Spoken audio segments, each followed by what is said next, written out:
Ladies and gentlemen, we're going to go ahead and call this regularly scheduled January 23rd meeting into order. We apologize for being a few minutes late. We had a meeting at 6 that ran a little bit long, but we're going to go ahead and jump right in. I have no additions or amendments to add to the published agenda. Do I have a motion to approve? A motion from Commissioner Mazon. Do I hear a second? Second. I have a second from Commissioner Coleman. Do you have any comments, questions on the agenda, on the motion on the floor from the dais? Zero. Public comments, questions on the motion on the floor? Seeing none, all those in favor signify by saying aye. Aye. Thank you, gentlemen. I'd like to invite Pastor Ian Campbell from United Methodist Church to give us a nice invocation. As he's making his way down, if you would please rise for the invocation and remain standing for the Pledge of Allegiance, which will follow. Pastor Ian. God of peace, preside over this meeting tonight, that even when different opinions arise, provide a unity of spirits. Help us to each listen to each other well and for our ideas to be received well. Remind us that we are a team, working toward a shared goal and a greater outcome as one. May there be a spirit of camaraderie in this room and work done together on a shared mission. Amen. Amen. Commissioner Clark. Yes, sir. I pledge allegiance to the flag of the United States of America and to the republic for which it stands, one nation, under God, indivisible, with liberty and justice for all. Hoorah. Hoorah. Thank you, Pastor Campbell. Okay, we have we have two presentations tonight. First up is the proclamation calling our municipal elections. I'm going to go ahead and read that into the record. Under and by virtue of the power vested in me as mayor of the city of Newberry, Florida, a general election is hereby called to be held in the city of Newberry, Florida on Tuesday, April 11th, 2023 for the following purpose. Elect a mayor and 2 city commissioners. Mayor to serve a 2-year term. Group 4, city commissioner to serve a 2-year term. And Group 5, city commissioner to serve a 2-year term. The election shall be held at the Mentally Norfleet Municipal Building, formerly known as the Newberry Municipal Building, Precinct 6, located at 25420 West Newberry Road in Newberry, Florida. The polls shall be open at 7 a.m. on said day and closed at 7 p.m. on the same day. The clerks, deputy, and inspector of said elections are as follows. Felita Harris will serve as the clerk. Valerie Fulder will serve as the assistant clerk. Sharon Cheeseborough will be the ballot scanner. Pat McElroy will be the inspector. Allison McLean will be an inspector, Loretta Shane will be an inspector, and Ronald Osborne will be the deputy. The candidate qualifying period begins at noon on Monday. I'm going to slow down on this part for anybody taking notes. The candidate qualifying period begins at noon on Monday, February 20th, 2023, and ends at noon on Thursday, February 23, 2023. Candidates for the municipal election shall qualify for office with the city clerk by appointment by calling 352-472-2446, or emailing city clerk, CITYCLERK, at newberryfl.gov. The qualifying fee to run for mayor is $145. To run for the city commissioner is $135. The final day of registration / book closing for municipal election is the registration books of the city of Newberry, Florida, will be closed at 5 p.m. on Monday, March 13th, 2023. Given under my hand and official seal of the city of Newberry, Florida, this 23rd day of January 23. I think I hit all of the highlights, but if you want to run to sit on this dais, the election is Tuesday, April 11th from 7 a.m. to 7 p.m. at the Mentally Norfleet Municipal Building right next to us. Qualifying period by appointment, I read the number in, begins Monday, February 20th. If you want to run, you need to get your paperwork in within February 20th to February 23rd, from noon to noon. You can do a lot of the pre-application, pre-qualifying by emailing the city clerk, getting that stuff filled out. And I think that covers it. Okay. Sorry? Beginning February 6th? Beginning February 6th, the filing officer can accept forms DS/DE9 and DS/DE84 per section 99.061, parenthetical 8 there. And then you can contact the city clerk's office at 352-722-3910, 352-722-3910, or 352-722-3911. Say that again. 352-722-3911. We encourage everyone to be participating in the elections. We want you to apply. We have good civic discourse where we have lots of different ideas floating around out there. So that concludes the proclamation to call the election. So be it proclaimed. Let's get it on, right? Let's have some conversations. That's going to take us to our second presentation, which is 2022 city accomplishments. All right, Mike, brag to us.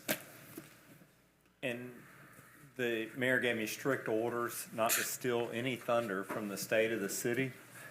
So this is about a 15-second presentation. We had some accomplishments. Read your handout. Now, I'm going to do my absolute best to be brief. When it comes to talking about city accomplishments and things to brag on, there's only one person in the entire city that probably wants to speak about our accomplishments more than me, and we're going to let him do that on February the 18th. 16th.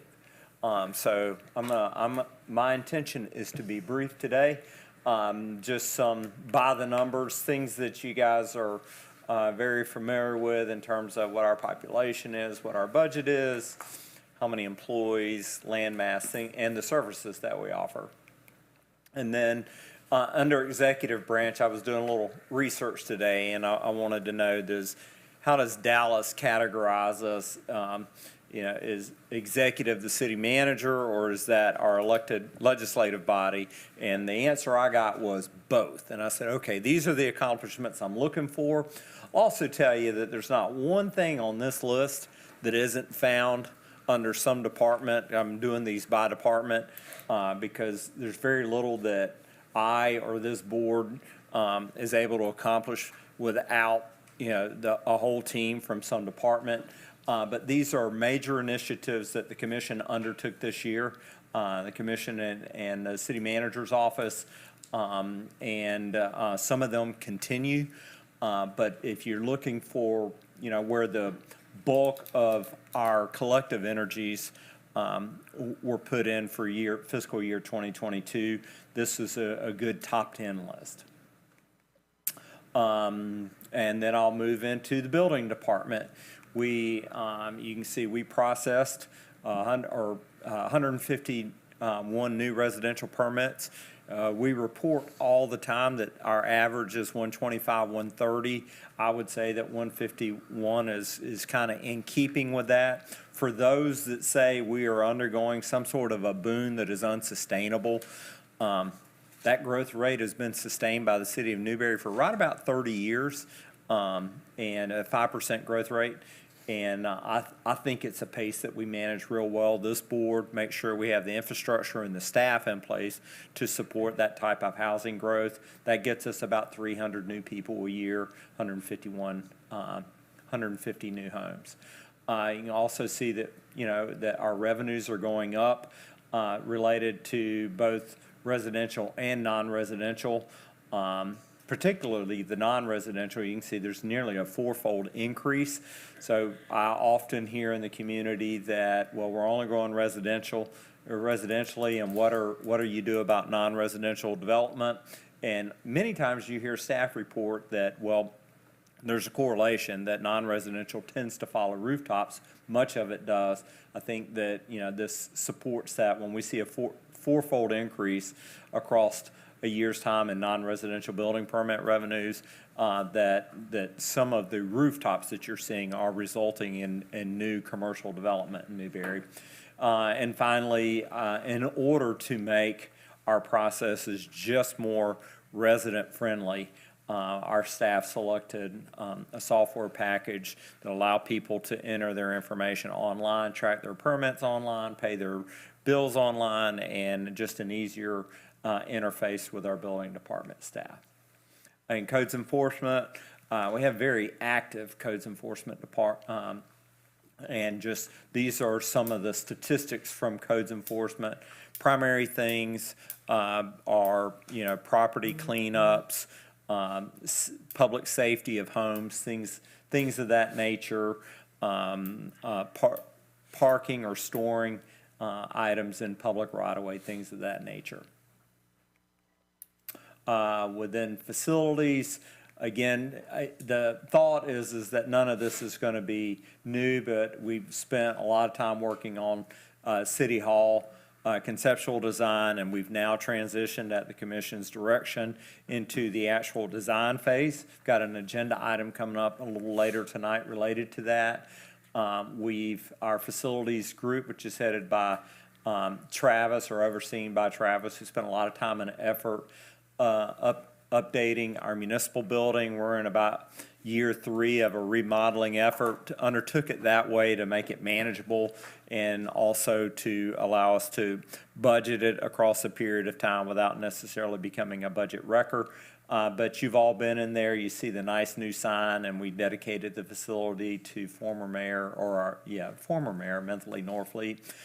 So in my world, the transition of the municipal building over the last 3 or 4 years has been really noteworthy for the community. It's always been a beautiful building, but something that the community can take particular pride in now. We're having a similar renovation project at Little Red Schoolhouse and having similar outstanding results. I listed this in facilities, but I want to make sure that our building department and planning department get a lot of credit. They have really taken on a lot of the management role for the renovations that are going on there. I'd say we'll see more of a transition into facilities in this current fiscal year. We are winding down the first floor renovations and beginning to focus on the second floor renovations. I believe that Brian is hoping for us to have a ribbon cutting on the first floor renovations in the first quarter of 2023.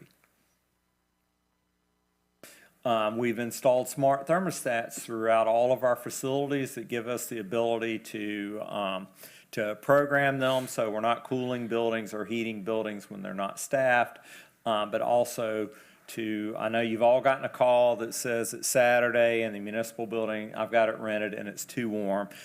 These smart thermostats we can program from home, so we don't have to bring staff in or call staff that may be vacationing in Ohio trying to hunt and to help us monitor these things. So, we have followed the commission's lead. You've always asked us to be very technology friendly, take advantage of innovation. This was definitely a step in that direction. Finance and administration, about 3 slides with no photographs, and I was chastised for that a few moments ago, and I thought, well, it's a lot harder to take, it's easier to take a picture of the municipal building than it is of a finance report. So that will explain the lack of photographs, but the work was there, and it always is in finance and administration. We are again receiving notices, certificates of achievements for financial reporting for the umpteenth consecutive years. A lot of work in technology, converting to fiber connections at all of our major facilities. The commission's direction, we renovated, upgraded our old phone system to something that's state-of-art and works in City Hall. Launched a new app called Newberry FL Connects. Real happy with that. That is a real outstanding application offering for our residents, and now we don't have to worry if an employee transition on and we're not stuck. Now we have a full-blown company behind it, keep up with that app for us, and I think our residents are very well pleased with that. And a major project for staff this year, I'd say is a top 2 or top 3 project, was AMI. Big focus in finance and administration on launching that, holding hands with our utility department. Like, I'm okay without the pictures, but I don't know why you're spoiling us with the 10-point font. I think in the future, I'd like to see you challenge us with maybe like 8-point font. It's too easy for me to read this right now. Interesting, Mr. Mayor. Yeah. I have a rule that says 20 pitch, and that's where we are. But I could go down to 12 and get this into a 3-slide presentation if you guys would prefer. So again, more statistics, more of the hit list from Finance Administration, and you guys have this in your handout. I'm sure that some of these may come back and be shared during a State of the City address. And, I mean, this was so important, we gave it all one slide. We answered 10,000 phone calls, and I was pretty sure that about 9,900 of them were coming into my office. And I don't know who got the last 100, but just more statistics related to Finance Administration and Human Resources. I like that process payrolls for 167,000 man-hours worked this year. Fire Department, and there you see our second highest accomplishment was that we hired a new fire chief. And if you've all met Mike Vogel, you'll know what an accomplishment that was to hire him. But we have a new apparatus on order. It's going to turn out to be one of the longest lead time apparatuses of all time. It'll be pretty close to replacement by the time it ever gets here, and we've already begun funding its replacement.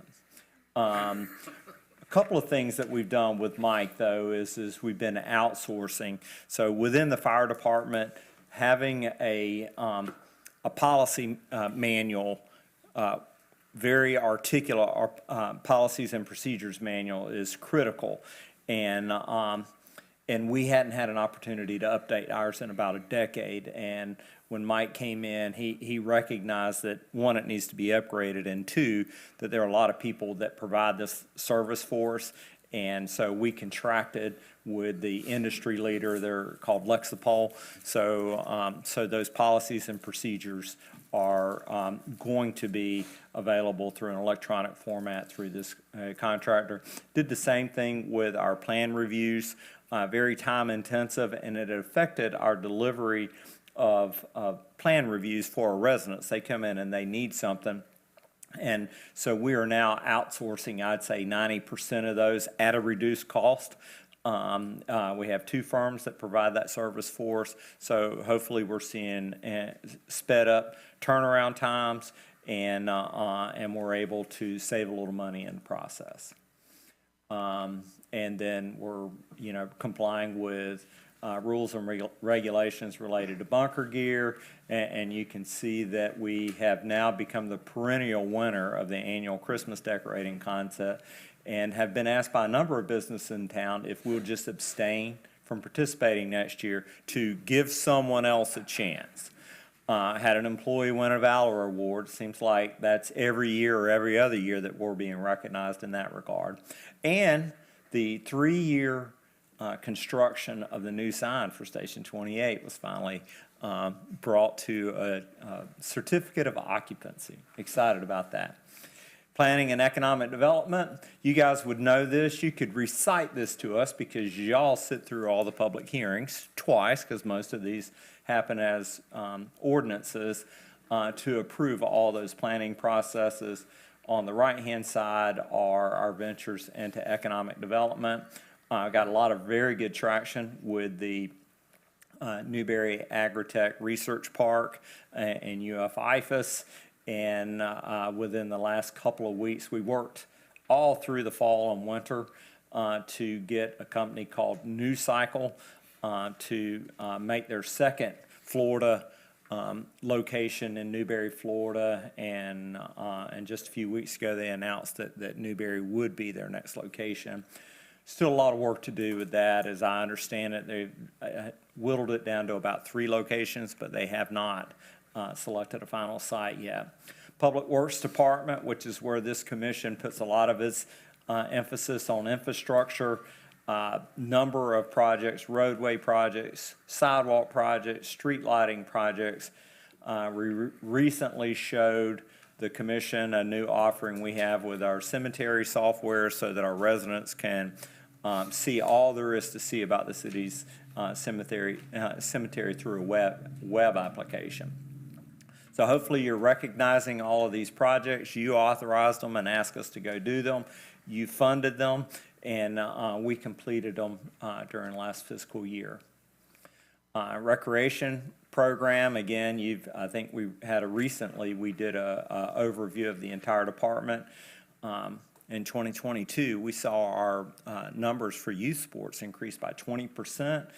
And it's been increasing every year since we started keeping records, which I think dates back to about 17 or 18. But we have the best offering, maybe in Alachua County, but certainly in western Alachua County, and our numbers support that. We developed our first competitive travel ball alternative to recreation, kind of partnered with a parents group who wanted to have an offering different than straight rec ball.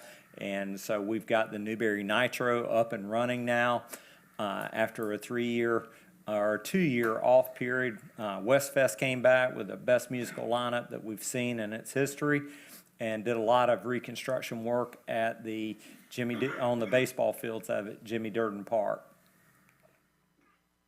Apparently no photographs of that. And you'll recall that we've renamed one of the baseball fields in honor of Ray Crone, a long-term ref and I guess just youth advocate that's been involved in sports. I'm thinking for at least the last 100 years or so, but Ray was calling when we were kids playing t-ball, and he's still out there calling. I'm not quite sure how old he is. No, not advancing. Initiated the Christmas Capital AL Christmas Capital of Alachua County. How did I do that? Of Alachua County, and presenting at Florida Conference. They invite us nearly every year to present at the Florida Conference.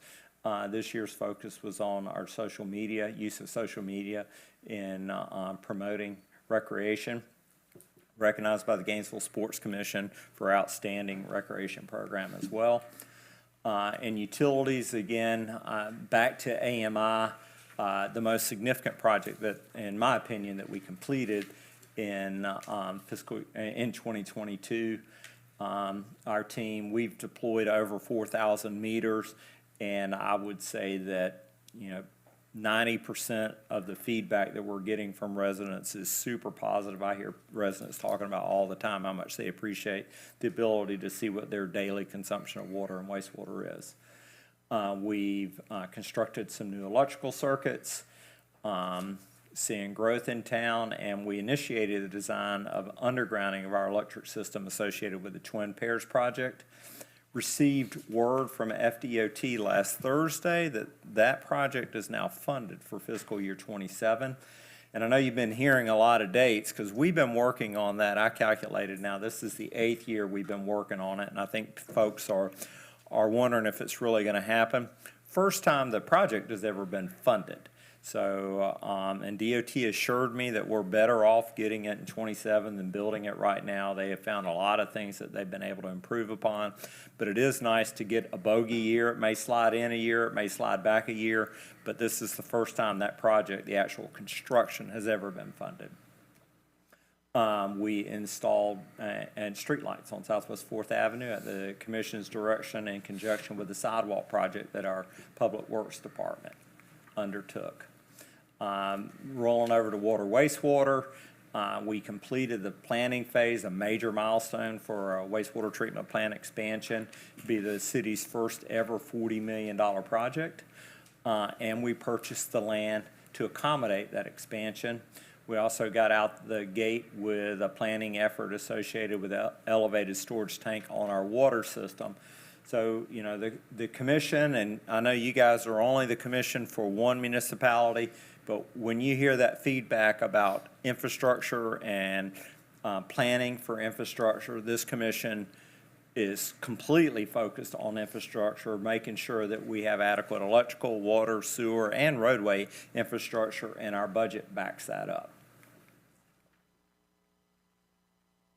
And there we go.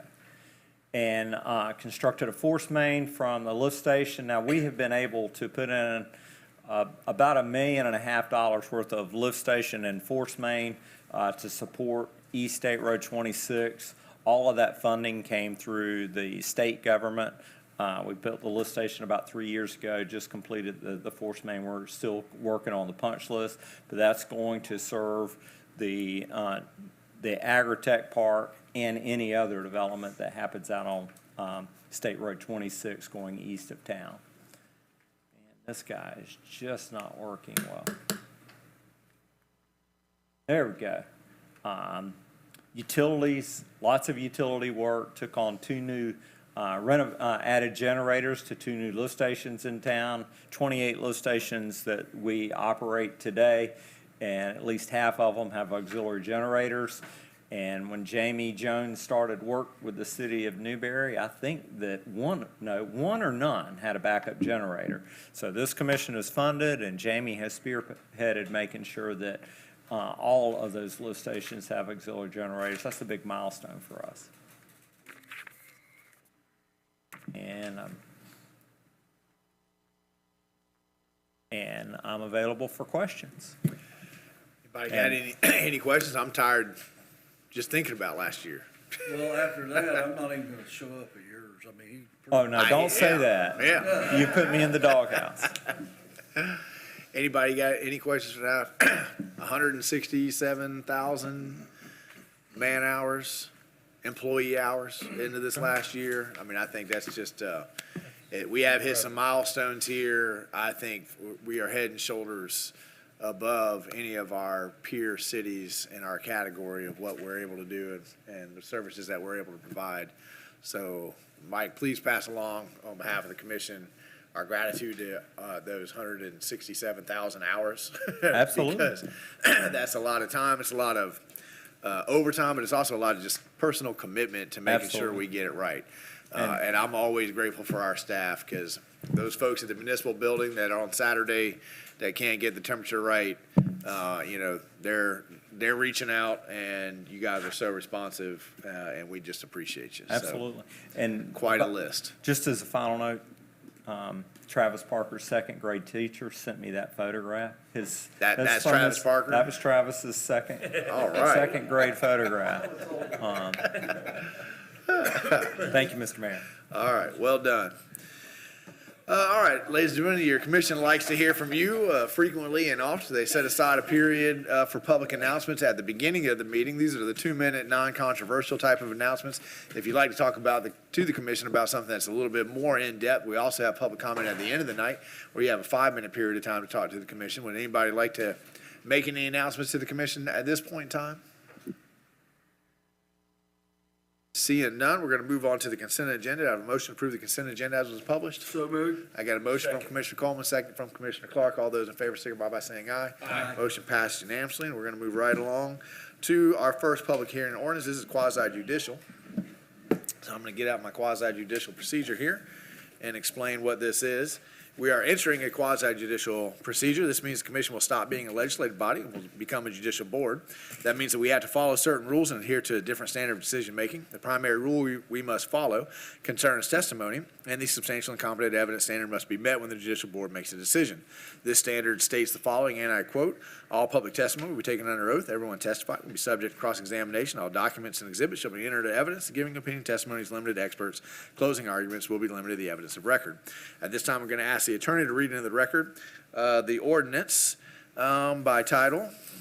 Sir? Yes, sir, Mr. Mayor. This is ordinance number 2022-34 LDR 22-13, an ordinance of the City of Newberry, Florida, relating to the rezoning of approximately 48.2 contiguous acres more or less pursuant to an application by the property owner of said acreage, amending the official zoning atlas of the City of Newberry Land Development Regulations, providing for rezoning from the residential mix, single-family mobile home RSF MH-2 zoning district to the planned residential development PRD zoning district on certain lands within the corporate limits of the City of Newberry, Florida. Tax parcel numbers are 01993-000-000 and 02002-000-000, providing severability, repealing all ordinances in conflict, providing an effective date. The appropriate motion is to pass ordinance number 2022-34 upon its reading by title only at the appropriate time.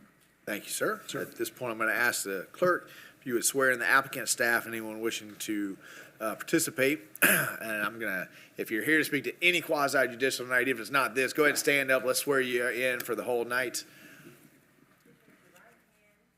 And starting on my left, state your name for the record. Brian Thomas.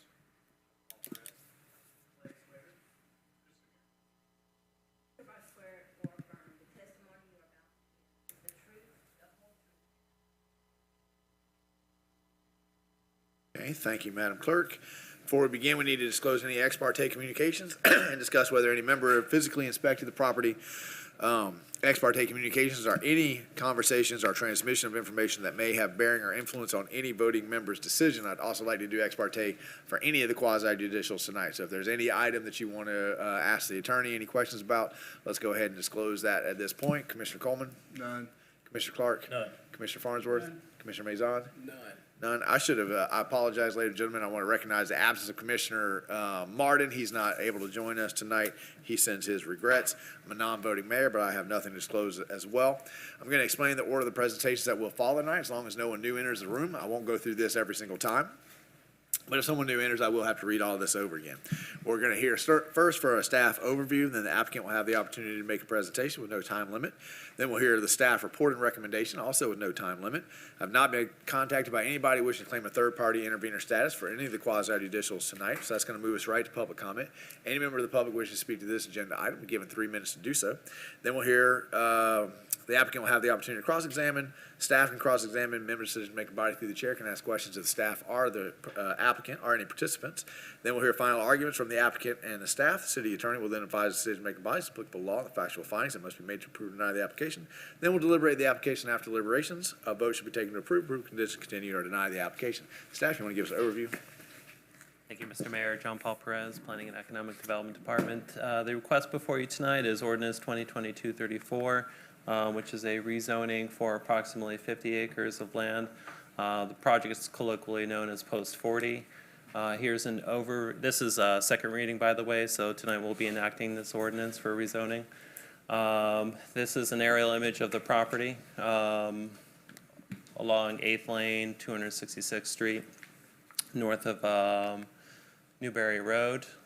Here's an image showing the underlying plats that encumber the property. The current zoning is RSF MH2, which is residential single family and mobile home. It's a mixed zoning district. And the proposed zoning is planned residential development. And the proposed units is approximately 180 units, anywhere from 160 to 180, depending on how engineering comes out. Just to note, there is no change in the future land use, so the density remains the same. That's there today. It's residential low density. It'll be residential low density after this gets approved. And on the screen is the preliminary development plan. This plan has gone through some changes. I've noted it in the package, some of the modifications that have happened to the plan. Generally, overall, the plan has remained the same, but there's been minor nuances that have occurred with the right-of-ways and the layout of the lots. And here, Area 1 and Area 2, as you had seen previously, Area 1 will have the 60-foot wide lots, and Area 2 will have the 50-foot wide lots. What they've done is they've added a right-of-way connection to the south, which I'll point out later. But generally still the same plan. About 25 to 35 units in Area 1 and about 135 to about 145 in Area 2. Area 2 also has that component that will allow possibly for 16 tiny homes. If the market calls for it, they'll be put into that area. The setbacks that have been presented to the board before, no change there. And again, the 25 to 35 in Area 1 and 135 to 145 units in Area 2. And here are the right-of-way connections. And previously, that connection to the south, the unimproved northwest third place, was not there. It is now there. We have included conditions for the future through street signage, and that'll be for all new developments coming through, so it is no surprise at the end of those streets there will be a connection at some point in the future. There's also a planned pedestrian path for this area. Again, that right-of-way is unimproved currently, so that'll be down the road. We'll see that come to fruition. It'll connect to this right-of-way here, which is a public right-of-way. And prior actions, July 5th, 2022, Planning and Zoning Board met. There's a lot of discussion about impacts to 266th Street. In the first reading, we went over some of the improvements that are going to be occurring to that. The city has a do not exceed of 200,000. I think I have it in the next slide here, yeah. There was an initial estimate done of 593,000 for the improvements, and that's going to be from 8th Lane all the way down to Rock Road or 3rd Ave. And the city has identified funding for approximately 200,000, not to exceed. And we'll get into more details when we get into time for plating and the actual development agreement, which will have its own public hearing as well. There will be a sidewalk on the east side of 266, and there will be sidewalks on both streets, side of the streets within the development. Staff does find this request consistent with the comprehensive plan and land development regulations, and I will withhold my recommendation till the appropriate time. That completes my presentation. Okay, so I heard, was that the whole staff report? Yes. Does the applicant like to make a report, or is the applicant waiving? He's available for questions. But no presentation? Okay. Well, then you want to give your recommendation? Staff recommends to approve. Okay. Public comment. Any members of the public wishing to speak to this agenda item? Seeing none, we're going to move to, did you hear anything you'd like to cross-examine? No, sir. Okay. Member Susan Barkey, you have any questions of staff or the applicant? Commissioner Farnsworth. The previous zoning or plat, how long was that in effect? You know, when it was first? For this particular rezoning, the planned The old one?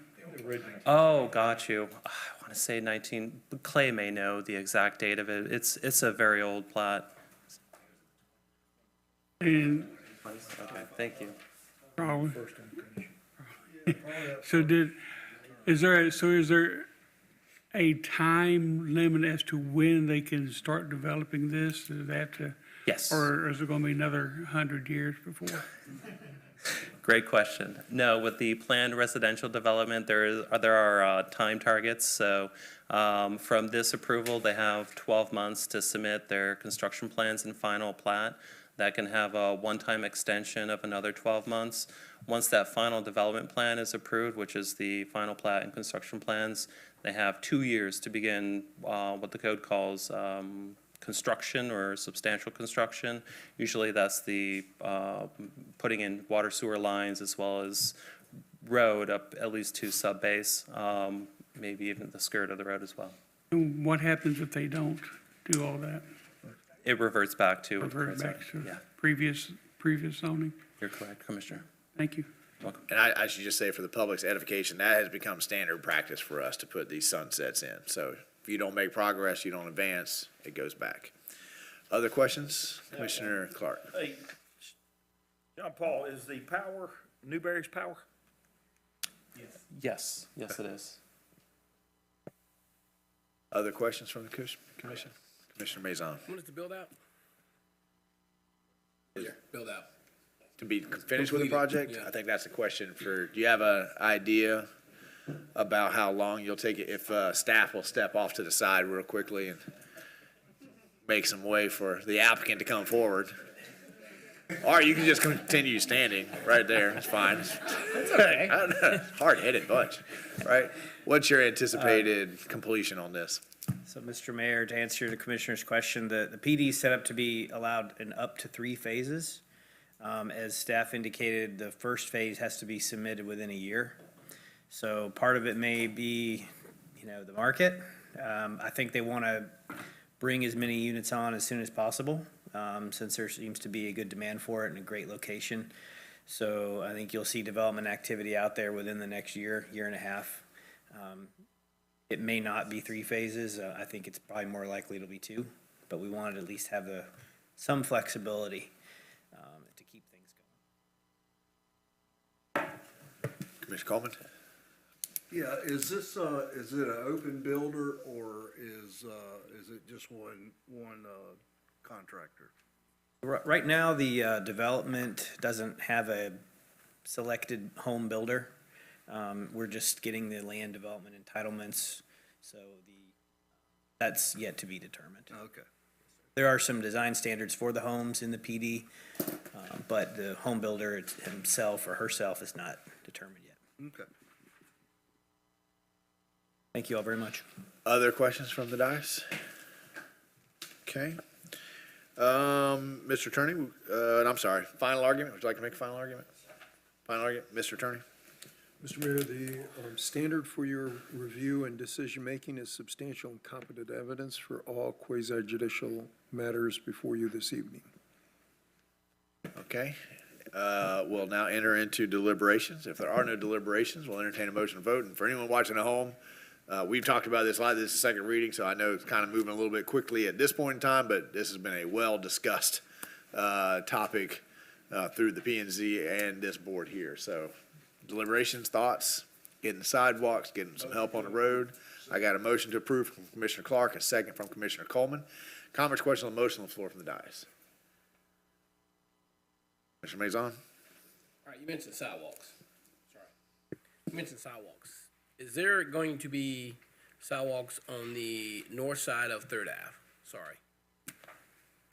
That's not within the limits of this particular development, and no, it's not included as part of this request tonight.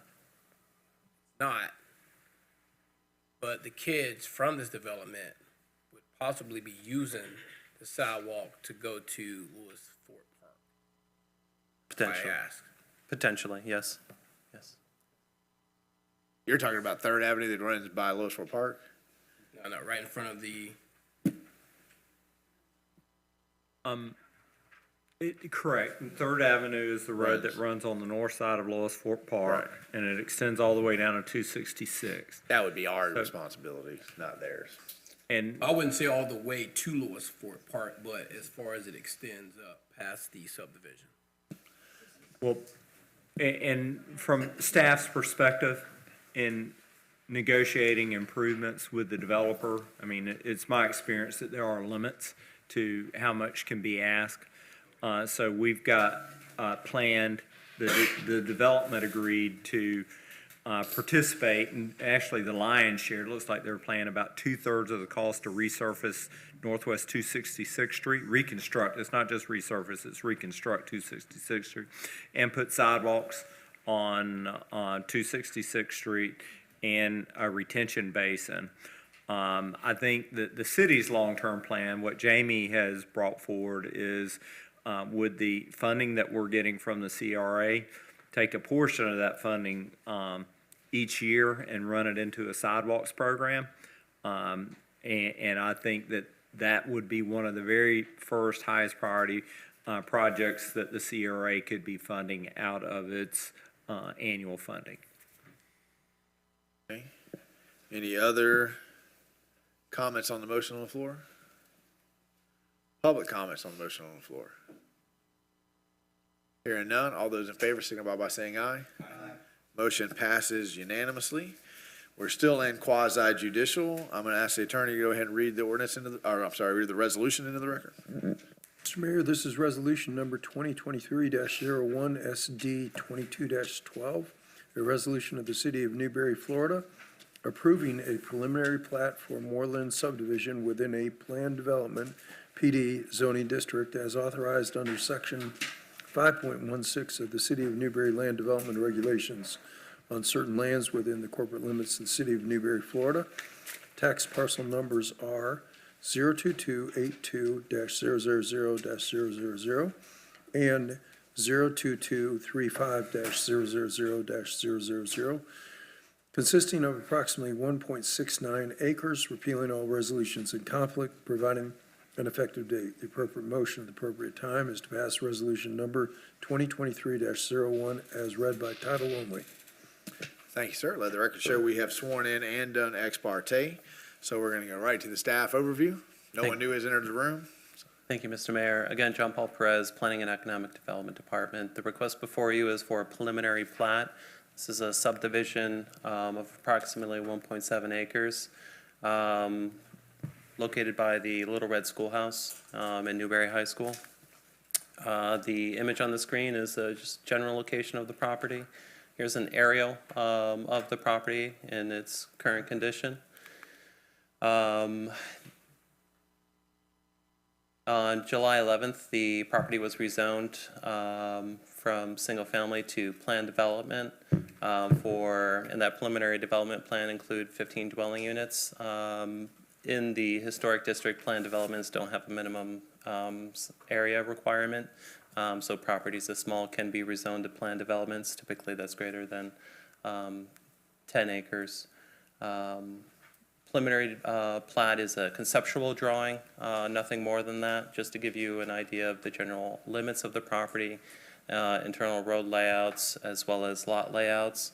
And a development order will be included with the construction plans and final plat application. This preliminary plat only has one hearing before the City Commission for it to be approved. This does not approve the plat tonight. This just approves, is like a guiding document for the final plat, which will have all the bells and whistles and include the development order as well. The image on the screen before you now is the boundary map, the preliminary plat map showing the lot layouts as well as the reconfiguration of the lot for the existing home on the northwest portion of the site, a cross-section of the streets, and a conceptual layout of the utilities. This is a section of the street that is currently without utilities, so this is a much-needed project for the area. And one of the reasons why we have entertained such a density in this area is to get those utilities there and make it financially feasible to be developed. It will have an alley running down the middle of the block, and the houses will be accessed from the rear. And so the fronts of the homes will be closer to the street, allowing for a more traditional neighborhood design. Here's a colorized image, so it's a little bit easier to read, a little bit easier on the eyes, showing the houses being oriented more towards the street as well, and providing that garage access off the alley or driveway access off the alley. So at the January 3rd Planning and Zoning Board hearing, there was some discussion on this one. One of the questions brought up by the applicant or agent at that time was regarding sidewalks for this. Sidewalks is something that we're advocating. Currently, there is only a sidewalk on the south side of the development. By the code, they're required to provide a sidewalk on the north side of the development. We're also asking for sidewalks on the east and west side. There are some oaks in the way. We have had a site inspection to confirm the species of all the oaks, but we're waiting for an official tree survey to come forward, but they've visually been identified as all water oaks. So they're potentially expendable trees. And with that, we've also put in a condition for form board surveys to be submitted. Since it's such a tight development, before they pour that foundation, we'll know that the houses are in the correct spot. That way there's no variances coming before the board to compensate for some site issues. And that completes my presentation. Staff does find it consistent with the comprehensive plan and land development regulations, and I'll withhold my recommendation until the appropriate time. Okay, thank you, sir. The applicant would like to make a presentation? No presentation, Mr. Mayor, just to acknowledge that we're okay with these conditions, and we're looking forward to having the construction plans into the planning department as soon as possible. No live oaks, huh? We We talked for about an hour at the P&Z about these live oaks. we so- still like them. They Right. have a little bit of life left, but they are getting towards the end of life, and they are located in the public right-of-way, so it's ultimately your decision. And the desire was to have sidewalks on both sides of the road, even though it's a low-traffic neighborhood. And so, being water oaks, there wasn't really much leg for us to stand on, even though we like them. They're your trees. Yeah. Yes, my name's Christopher Gamir. I'm a professional engineer. Well, let's wait till we get to deliberations, and we'll come back to that. I shouldn't have got off. So we first have open for the public. Public comments? Anybody like to speak to this agenda item? Seeing none, let's go down. Did you hear anything you wanted to cross-examine, sir? No, sir. Okay. Mr. McBody, through the chair, you got any questions? I heard one question. Can you put the slide up that had the, and I may have missed it, where's the one that zeroed in on the proposed, like you walk out of the house and you're on the road? I think it was one of the colored diagrams. I don't know. Is that right there? Yeah, Is okay. that, because what the conversation with the P and Z is, there's little walkways on of the sides of the houses facing the roads. If we don't have the sidewalks, then you're basically, you walk out the door to the road, and you kind of empty out onto the road. And so the idea of, well, we have to have sidewalks, you empty out onto a sidewalk, not just onto the road.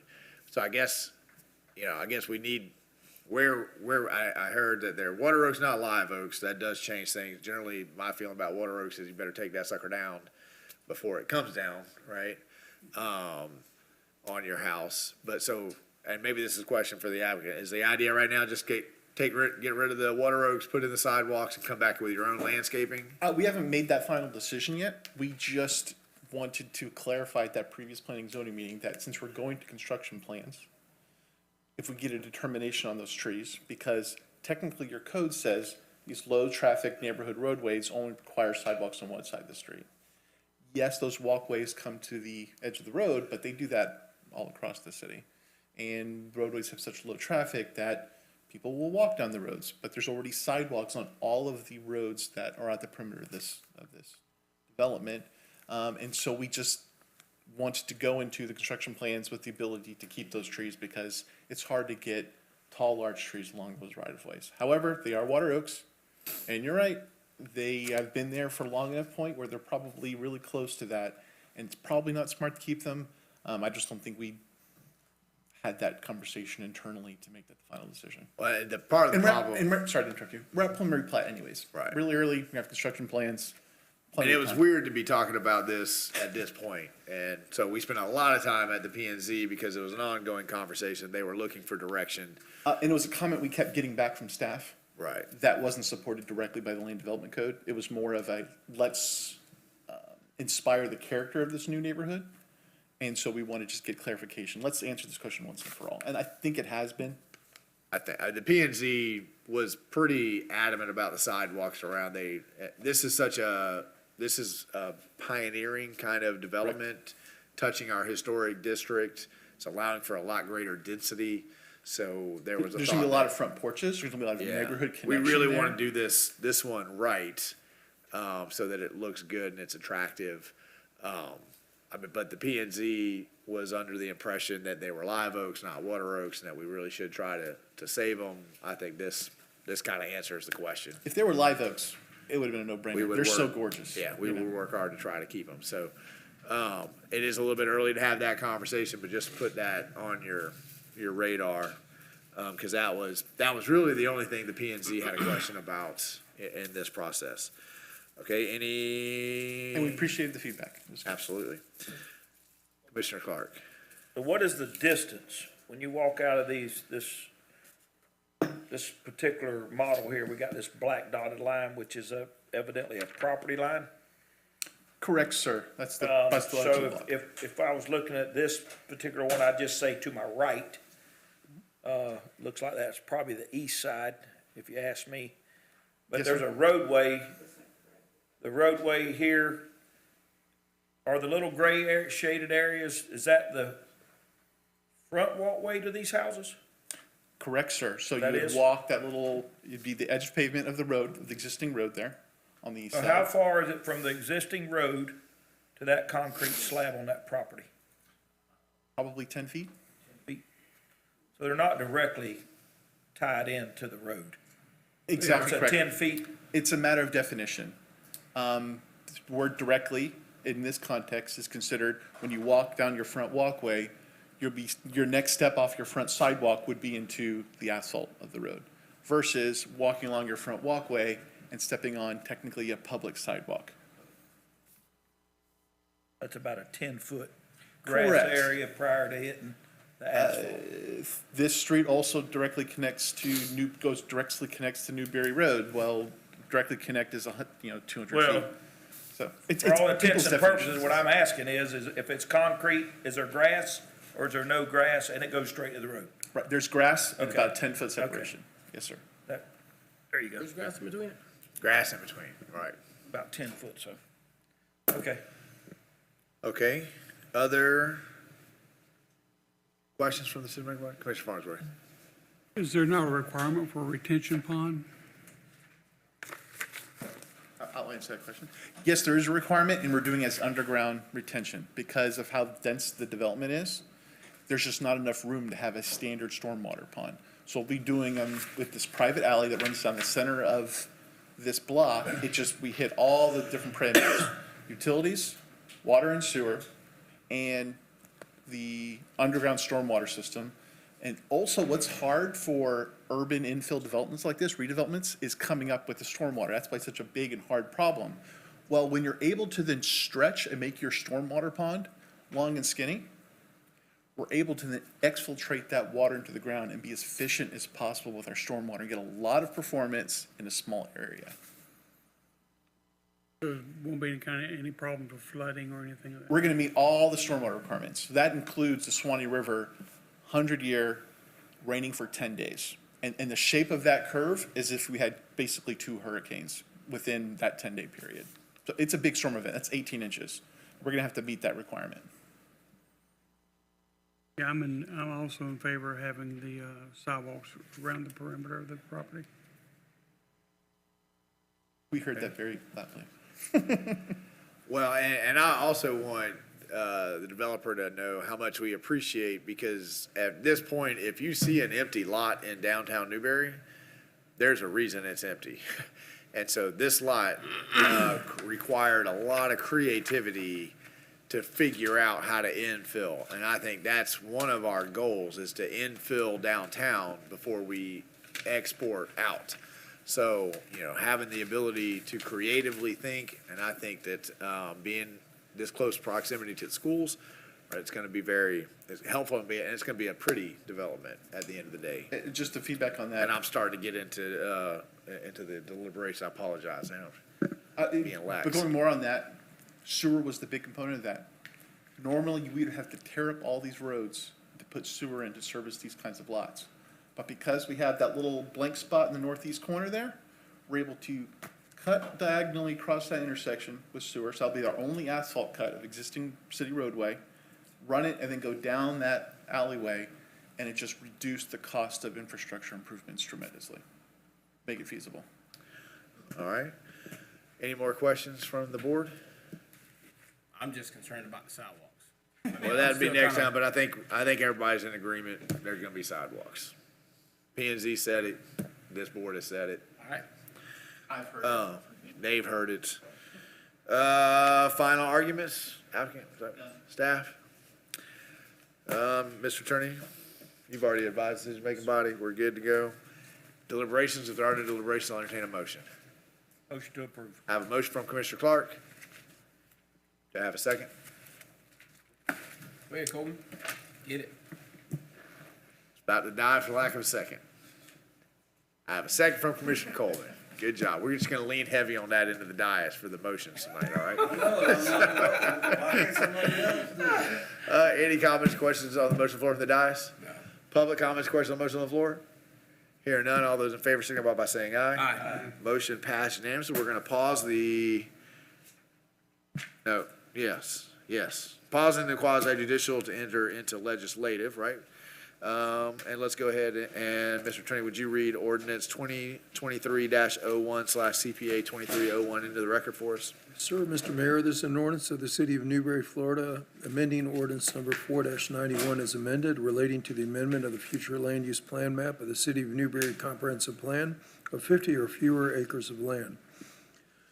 Under the small-scale development amendment procedures established under the small-scale amendment provisions of Section 163.3187 of the Florida statutes as amended, providing for a change in land use classification from Alachua County Rural Agricultural less than or equal to 1 dwelling unit per 5 acres to the City of Newberry's agriculture less than or equal to 1 dwelling unit per 5 acres on certain lands within the corporate limits of the City of Newberry, Florida. Tax parcel numbers are 01859-001-000 and 01806-001-000, consisting of approximately 22.75 contiguous acres, providing severability, repealing all ordinances in conflict, and providing effective date. Appropriate motion is to pass ordinance 2023-01 upon its reading by title only.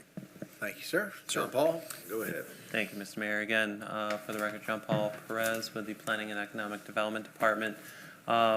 For the next 4 items on the agenda, that's items 7 through 10, I'm going to give you one presentation. This is going to be one presentation for the change of future land use from a county agriculture to city agriculture. These are for properties that were recently annexed into the city on July 11th. And as we annex, typically those are on the periphery. Because they're on the periphery, typically means that they're agriculture. So all of these are like for like land use map amendments.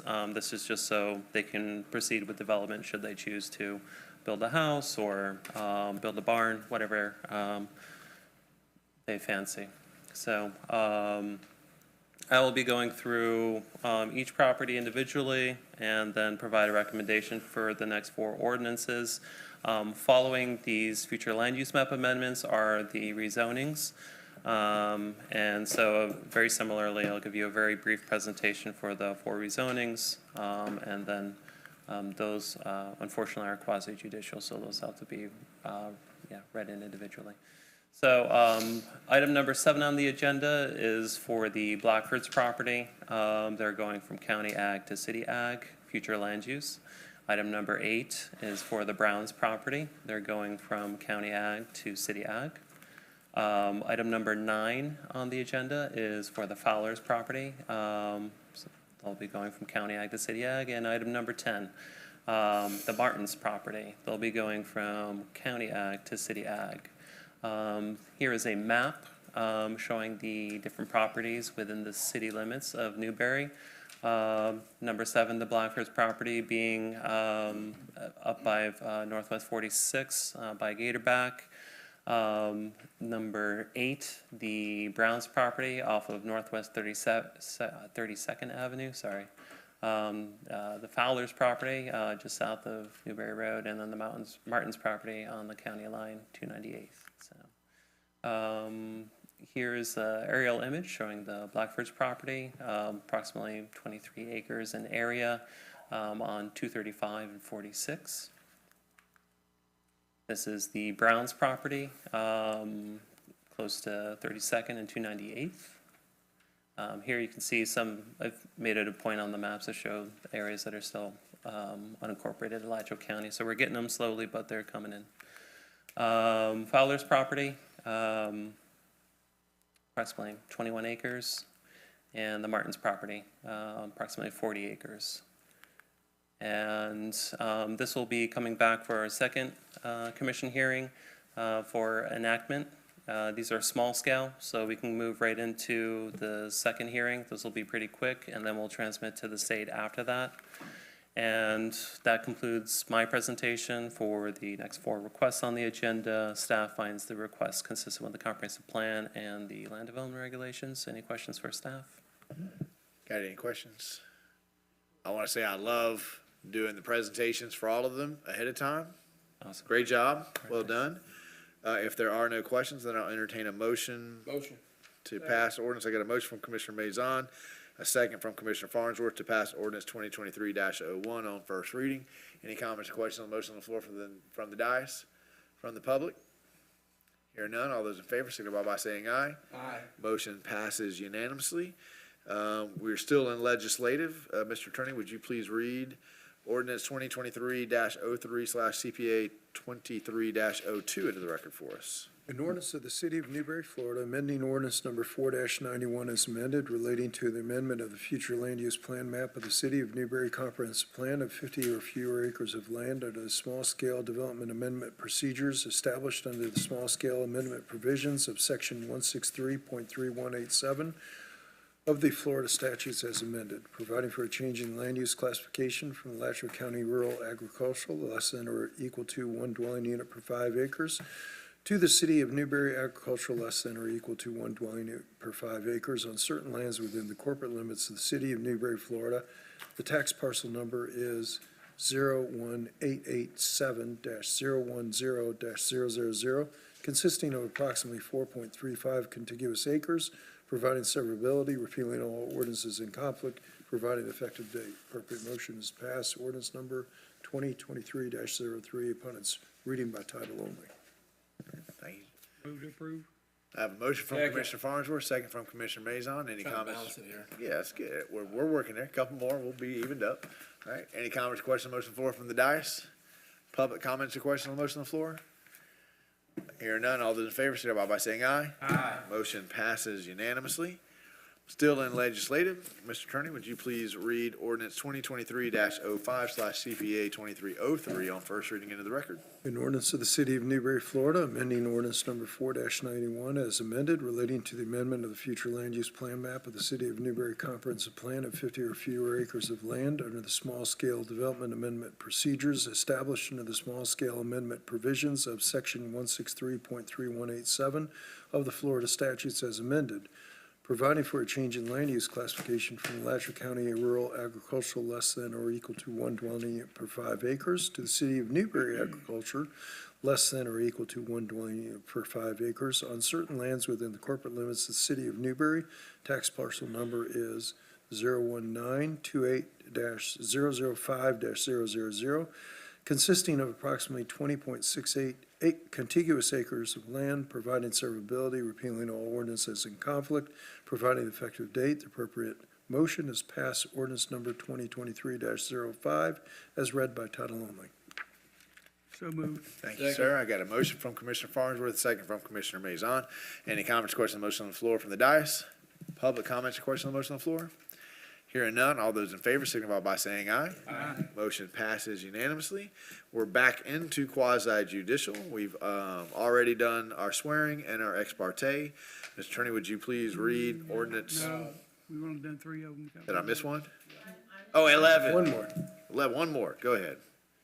Mr. Mayor, this is ordinance number 2023-07, CPA 23-04, an ordinance of the City of Newberry, Florida, amending ordinance number 4-91 as amended relating to the amendment of the future land use plan map of the City of Newberry Comprehensive Plan of 50 or fewer acres of land under the small-scale development amendment procedures established under the small-scale amendment provisions of Section 163.3187 of the Florida statutes as amended, providing for a change in the land use classification from Alachua County Rural Agricultural, less than or equal to one dwelling unit per 5 acres, to the City of Newberry Agricultural, less than or equal to one dwelling unit per 5 acres on certain lands within the corporate limits of the City of Newberry, Florida.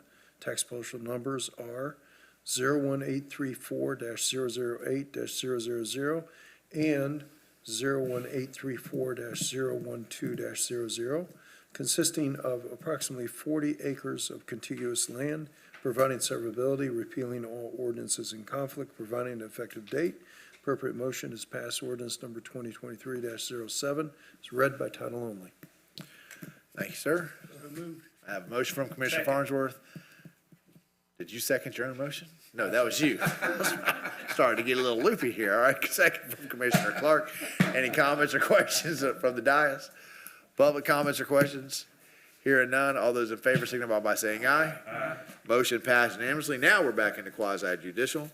Reminder, we have done our swearing and our ex parte. Mr. Attorney, would you please read on first reading ordinance 2023-02/LDR 2301 into the record?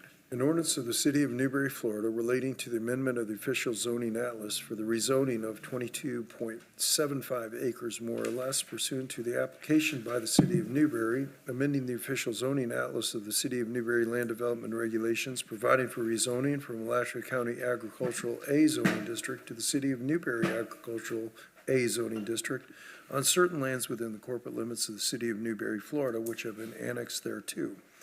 The tax parcel numbers are 01806-001-000 and 01859-001-000, providing severability, repealing all ordinances in conflict, and providing an effective date. Appropriate motion is to pass ordinance number 2023-02 as read by title only. Thank you, sir. Okay, one second, I'm gonna pause here because I'm getting lots of complaints that we're not live. Are we on YouTube? Can we hear? Is the sound and everything working? So the problem is on their end. We got the sound fixed. We're streaming. Okay, all right. Go right ahead. John Paul, give us our overview. And if the applicant's not present, jump right into that recommendation. Thank you, Mr. Mayor. Again, John Paul Perez, Planning and Economic Development Department. This is the rezoning component of the future land use map amendments that I just presented for the 4 properties that were annexed to the city on July 11th. And these are going from Alachua County Agricultural A to City of Newberry Agricultural A. Because it's a like-for-like, it's very ministerial. Not a lot of judgment involved in this particular change in zoning here. Just making sure that they can proceed with actual development regulations for the City of Newberry. And these rezonings are contingent upon the adoption of the future land use map amendments. And this has already gone to Planning and Zoning Board on January 3rd this month. So this presentation is to cover items number 11, 12, 13, and 14, all of which are for the properties previously presented, rezoning them from county agricultural to city agricultural. And on the screen now is an image just showing the general location of the properties within the city limits. And I'm going to just pass through these next slides since we've seen them already. If you have any questions, please stop me and I'll answer them. And this will have 2 city commission hearings. This will be effective upon the second adoption. And staff finds the request consistent with the comp plan and the land development regulations. We do recommend approval of all the ordinances. If you have any questions, I'm available. That completes my presentation. Thank you. Perfect timing. You can cross-examine if you want to. You ready? You ready? Try to cross-examine yourselves. Okay. Members of the body, got any questions? Hearing none, would you like to make a final argument? Hearing none. Mr. Attorney, you want to advise us one more time since it's been a little bit? Substantial and competent evidence. Perfect. Okay, we'll enter into deliberations. There are no deliberations. I'll have a motion. I have a motion to approve from Commissioner Mazon, a second from Commissioner Coleman. Comments, questions, on the motion on the floor from the dais? Public comments or questions? Hearing none, all in favor, signify by saying aye. Aye. Motion passes unanimously. That takes us to item 12, right? 15. Still in quasi judicial. Mr. Attorney, would you please read 2023-04/LDR 2302 into the record for us? An ordinance of the City of Newberry, Florida relating to the amendment of the official zoning atlas for the rezoning of 4.35 acres more or less pursuant to an application by the City of Newberry, amending the official zoning atlas of the City of Newberry Land Development Regulations, providing for rezoning from Alachua County Agricultural A zoning district to the City of Newberry Agricultural A zoning district on certain lands within the corporate limits of the City of Newberry, Florida, which have been annexed thereto. Tax parcel numbers are 01887-010-000, providing severability, repealing all ordinances in conflict, providing an effective date. The appropriate motion is to pass ordinance number 2023-04 as read by title only. Thank you, sir. John Paul, do you have anything to add? All right, that's gonna take us right down, public comment. Anybody here like to speak to this agenda item? Seeing none. Member decision making body, you got any new questions? Hearing none. We've already been advised, enter deliberation, no deliberation. I have a motion. Motion to approve. I have a motion from Commissioner Clark, a second from Commissioner Mazon. Comments, questions from the dais, comments, questions from the public. Hearing none, all in favor? Aye. There we go. And that moves us to 13. I'm losing track again. Ordinance 2023-06, Mr. Attorney. You're working more tonight than I am. This is, getting paid by the word. An ordinance of the City of Newberry, Florida, relating to the amendment of the official zoning atlas for the rezoning of 20.68 acres, more or less, pursuant to an application by the City of Newberry, amending the official zoning atlas of the City of Newberry Land Development Regulations, providing for rezoning from Alachua County Agricultural A zoning district to the City of Newberry Agricultural A zoning district on certain lands within the corporate limits of the City of Newberry, Florida, which have been annexed thereto. Tax parcel number is 01928-005-000, providing severability, repealing all ordinances in conflict, providing an effective date. Appropriate motion is pass ordinance number 2023-06 as read by title only. Thank you, sir. Public comment on this agenda item? Hearing none. Members of the making body, you got any questions? Hearing none.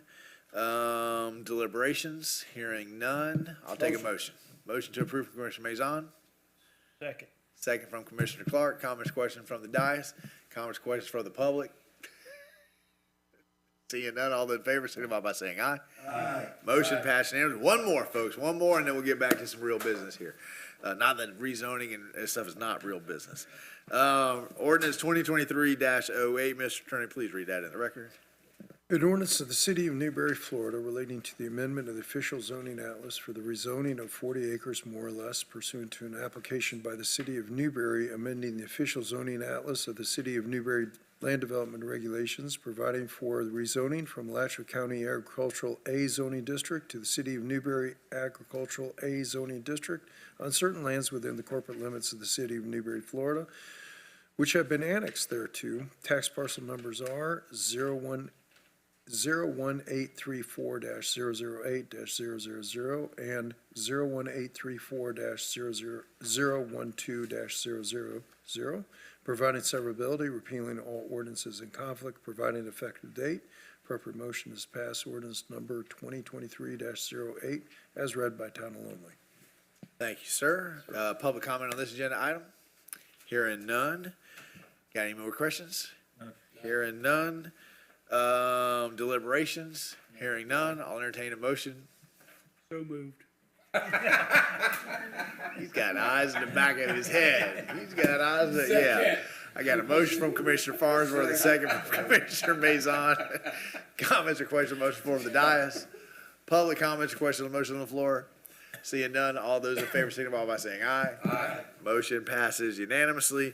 Thank you, ladies and gentlemen. I know that can get a little bit tedious. Imagine when I first started, we had to read the quasi-judicial for each and every single one of those. It was brutal, brutal.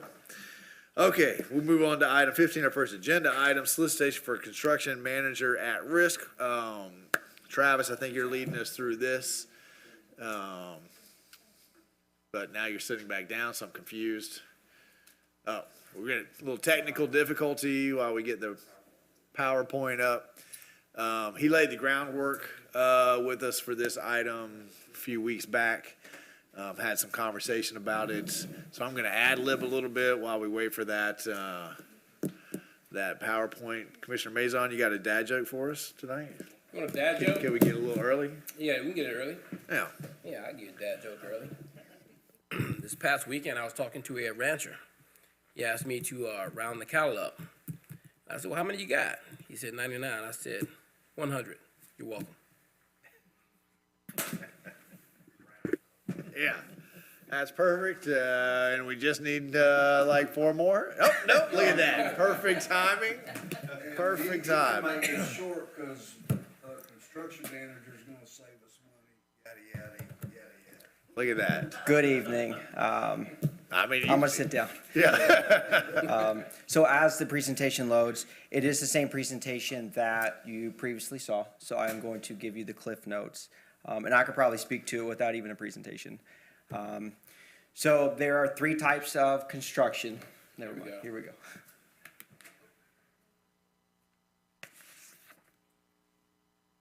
It's no longer a clicker, it's a clap. So you gotta clap. Hey, there it is.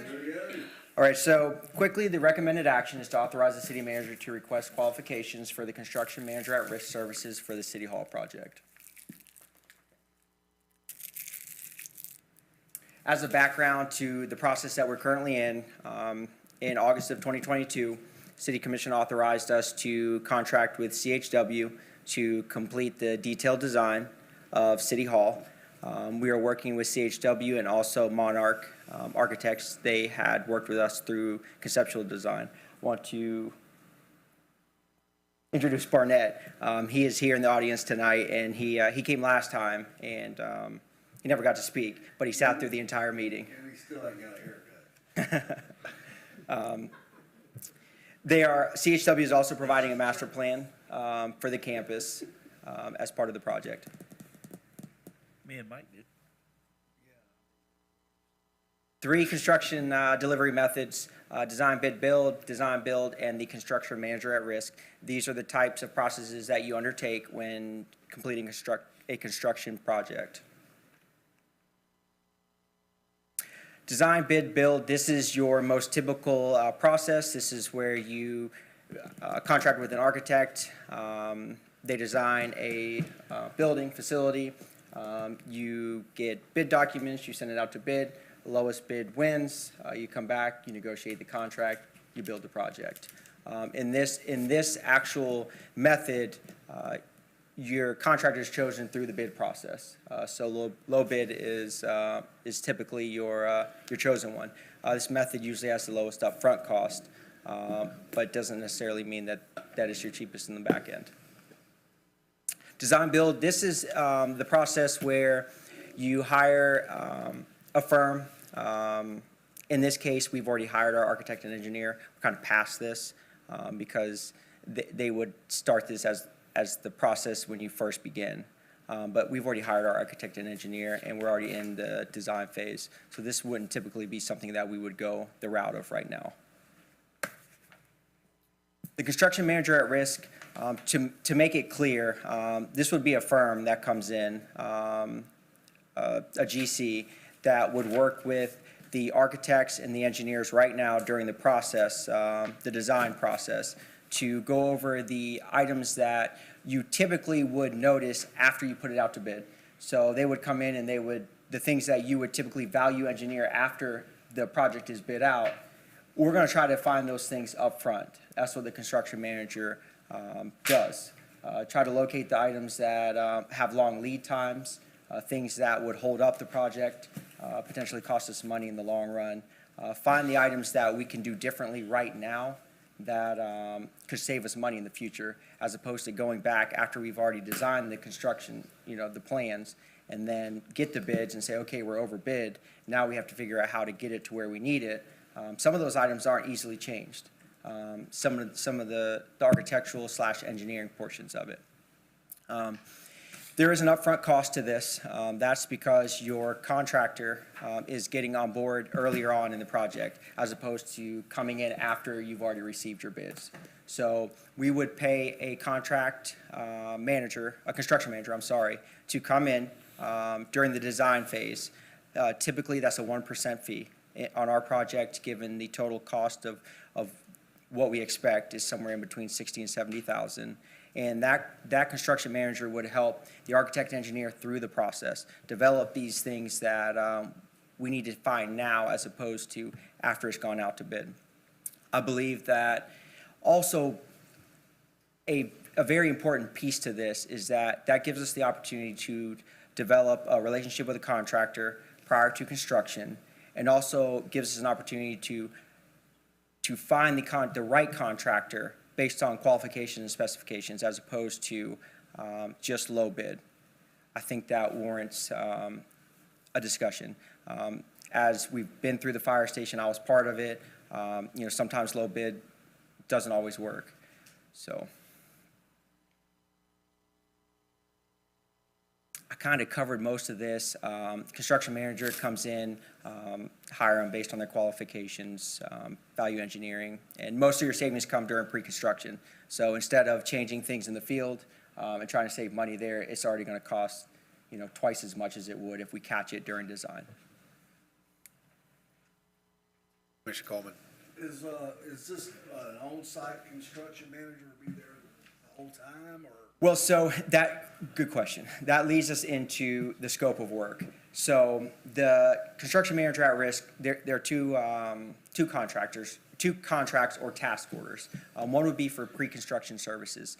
That would be for coming in, working with the architect and the engineer now during pre-construction. So there is no boots on the ground aside from meeting with the architect, engineer, reviewing the drawings, developing plans, cost estimates, all those kind of things. Once that were to be complete, the second task order would be they would provide a guaranteed maximum price. So this construction manager, who's worked with us through task order 1, would then provide a guaranteed maximum price to construct the city hall. That's based off of their intricate knowledge of the drawings, all the stuff that they've gone through with the architect engineer, and they would provide that to us. At that point, we would decide whether or not we would accept that or we would reject it. It's not they work through task order 1 and then they just assume to get task order 2, which would be to construct the building. They'll provide a guaranteed maximum price and we have to accept that price. So there is an off-ramp there. So task order 1, let's get the building as cost-effective as possible. And then 2 would be to build it. Mr. Coleman, does that answer your question? Yeah, one more. So this manager, are we gonna,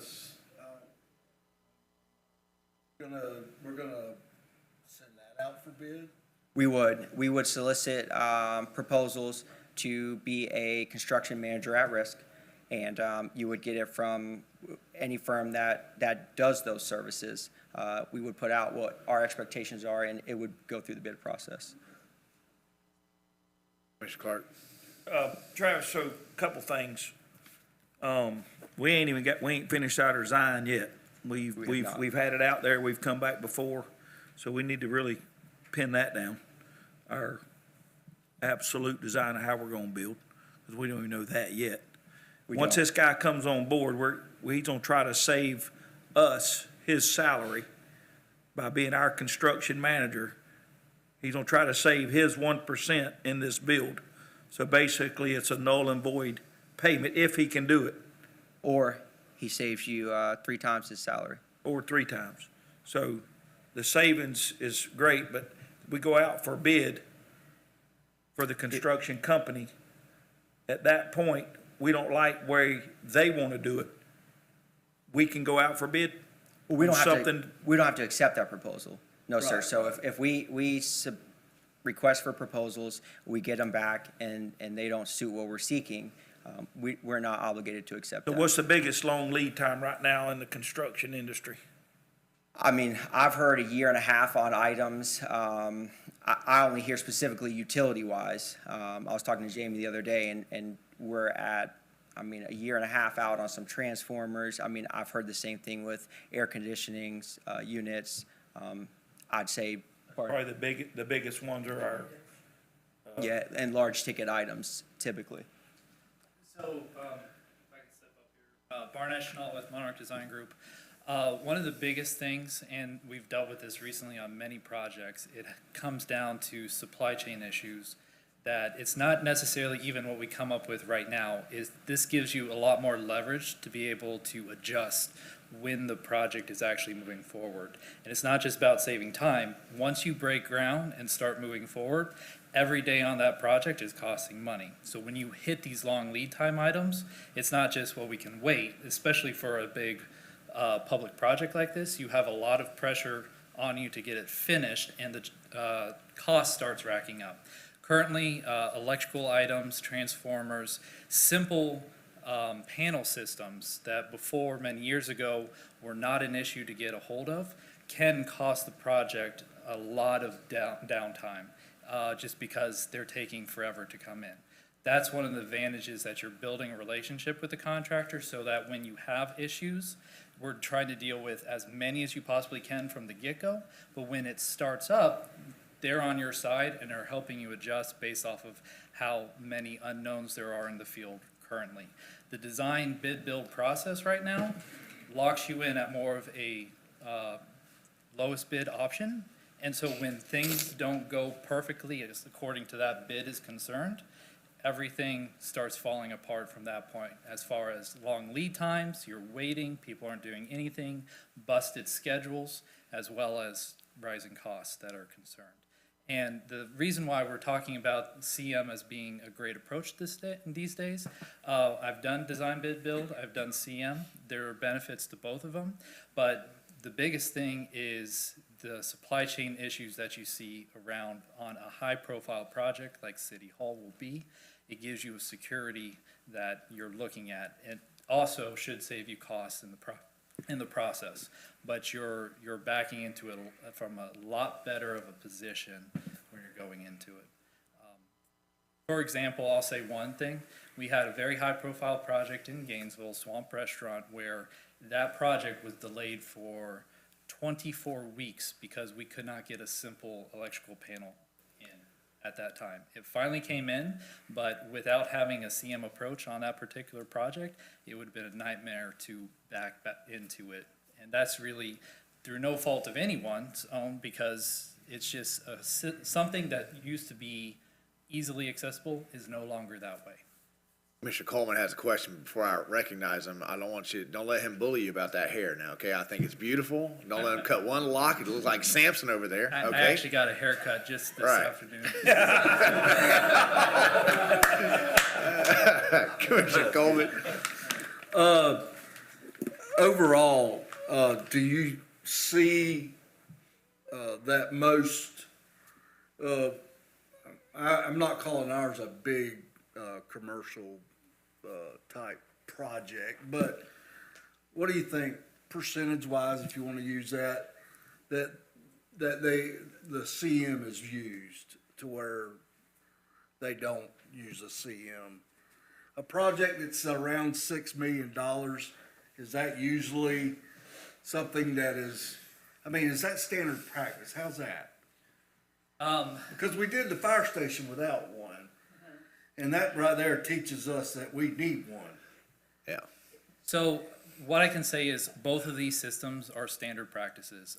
Marion County, for instance, right now, they are building or planning on building a new animal shelter that has a budget of about $9 million to it, I believe. That they're going as a CM approach to it. It just really has to do with where things are at in kind of the industry as a whole right now. That's the biggest thing I can say about supply chain. It's not necessarily about a specific project size. It has to do with the security of getting that project smoothly all the way through. It also helps you to take advantage of some of the technology that has advanced with architectural and engineering, that you have more information readily available earlier in the system to avoid more of these problems. Okay.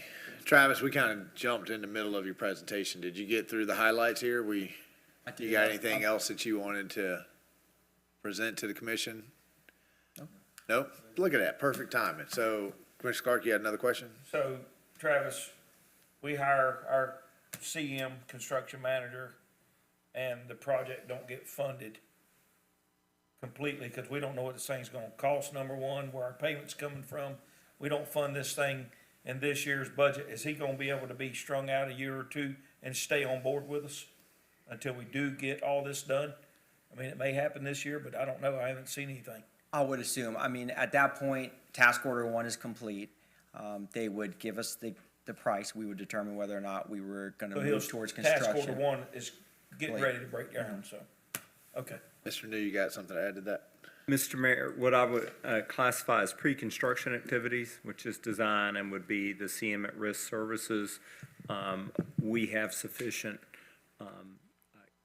available funding to fund that. We anticipate taking on debt service to fund construction, but that will be making those decisions in 6 or 8 months as we wind down the design phase. And at that point, the commission will know a lot more about the opportunities for funding, because it'll know what's going on with impact fees and things of that nature. And staff will be making strong recommendations on where funding would come from for the actual construction of City Hall. Okay, we actually, we have a project manager in the house tonight. This project is probably a little too small for his firm, but I'm just curious, Mr. Fairfield, do you have any, you've listened to the conversation, you have any comments? He's a Newberry resident. I have the opportunity to kind of tap into his expertise on this question. Listen to it. What do you think? Jordan Fairfield, for the record. I would say to you, because project management and construction management have a large overlap, the biggest thing I would encourage you to think about is a construction manager is not necessarily one person or entity. A construction manager, when you look by definition at the Project Management Institute, can be an entire firm. I don't know what the intention is of the city here.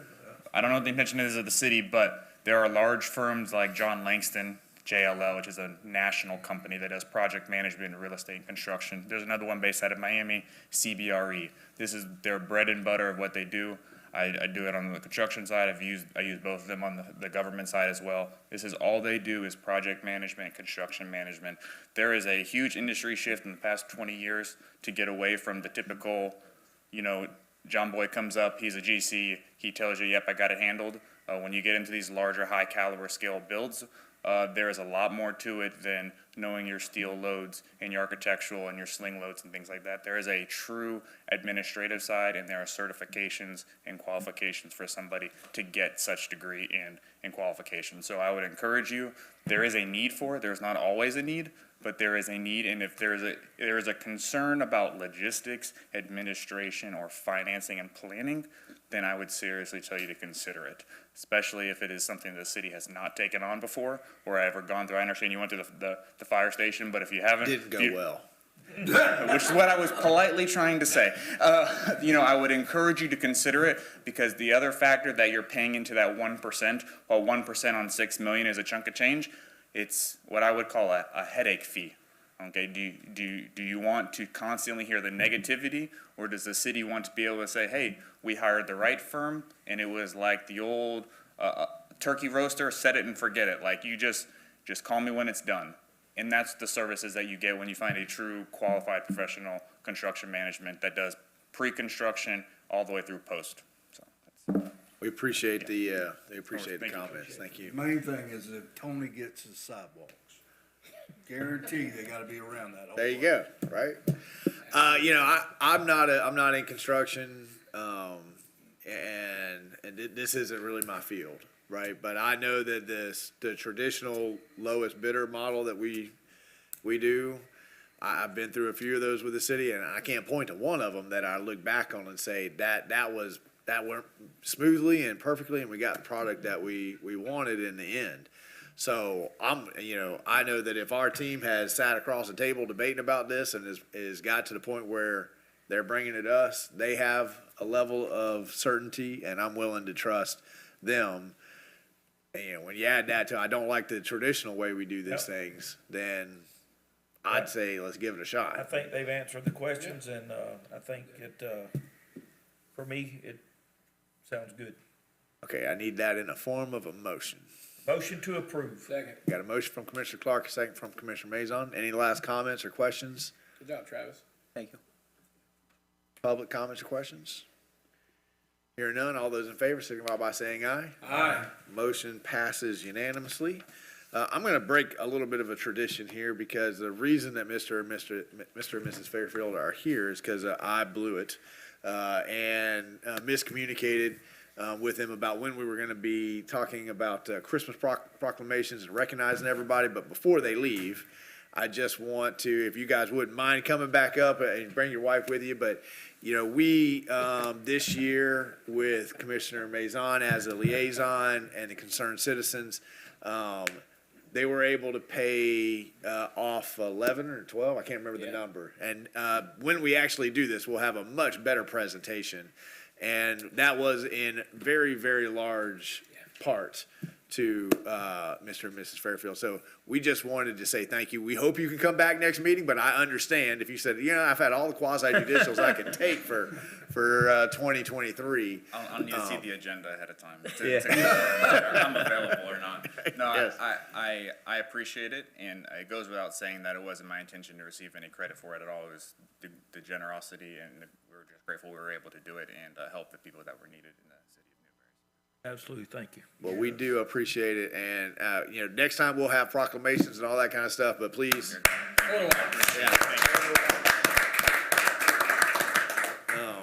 That section of the meeting next week is gonna be, when you hear the testimonials of folks, it's hard not to let it pull at your heartstrings. Okay, that brings us to city comments. Mr. Manager, you got anything after all those accomplishments? You got anything left to say? As a matter of fact, I do. It occurred to me while we were going through a couple of the public hearings tonight related to development that two of the projects that we considered, which was the 50-acre, 240 homes that Pat Post is working on, and Moore-Lynn, are both fantastic examples of good planning practice, which is developing within our urban services area, but specifically adjacent to our currently developed areas in the case of the Post Farms, or infill in the case of Moore-Lynn.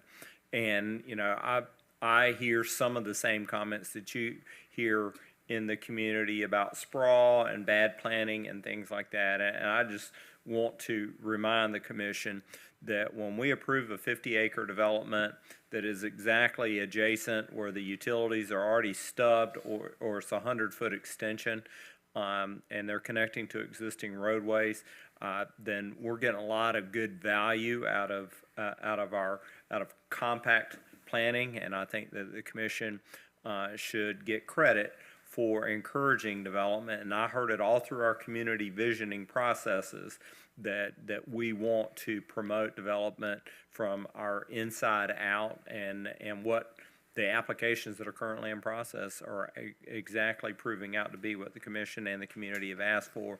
So I think that the commission should be mindful of that and should be applauded for that. Mr. Mayor, I mentioned that we'd met with DOT last week. It was more than just for them to announce that they now have funding for construction. They gave us an overall timetable, and I'll transmit an email kind of updating you. But for now, we expect the design to be complete by the end of 2023, construction to beginning in the spring of 27. Which led me to ask, well, what are you going to do between design and construction? Apparently, that's a nice long time to acquire all the land rights, and which they've already started, but they think it'll probably take a good 2 years to complete all their land rights, and then they'll be waiting on funding, getting the sucker out for bid. The meeting with DOT was to initiate negotiations to try to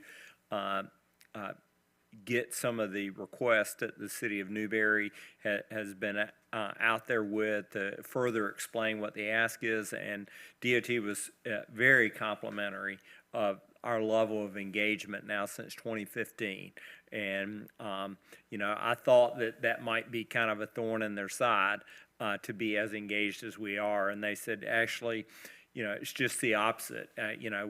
We get a lot of questions from Newberry, and we're happy to have the partnership, but it's the communities that ignore us until we're in the construction phase, and then we ascertain all these problems are the real problem, are way bigger headaches than an occasional 2 letters a year from the city saying, would you consider this?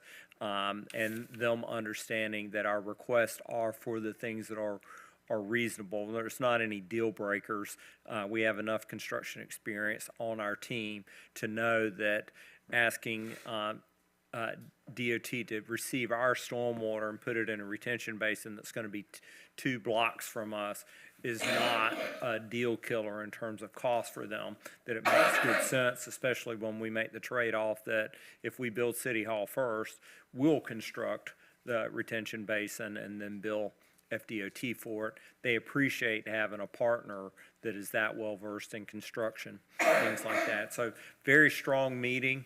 I would say between now and probably the end of this year, there are 4 or 5 different agreements that are going to come before this board for consideration.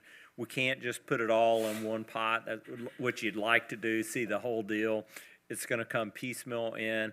We're doing the best we can to get it all in one package, but that's kind of a lengthy thing, but we haven't spoken to the commission about this DOT State Road 26, and the meeting was a long time in coming, and I thought we got really good traction and understanding from FDOT, and I expect that moving forward, getting through the design phase and into construction, that this is going to be a project that is very beneficial for Newberry.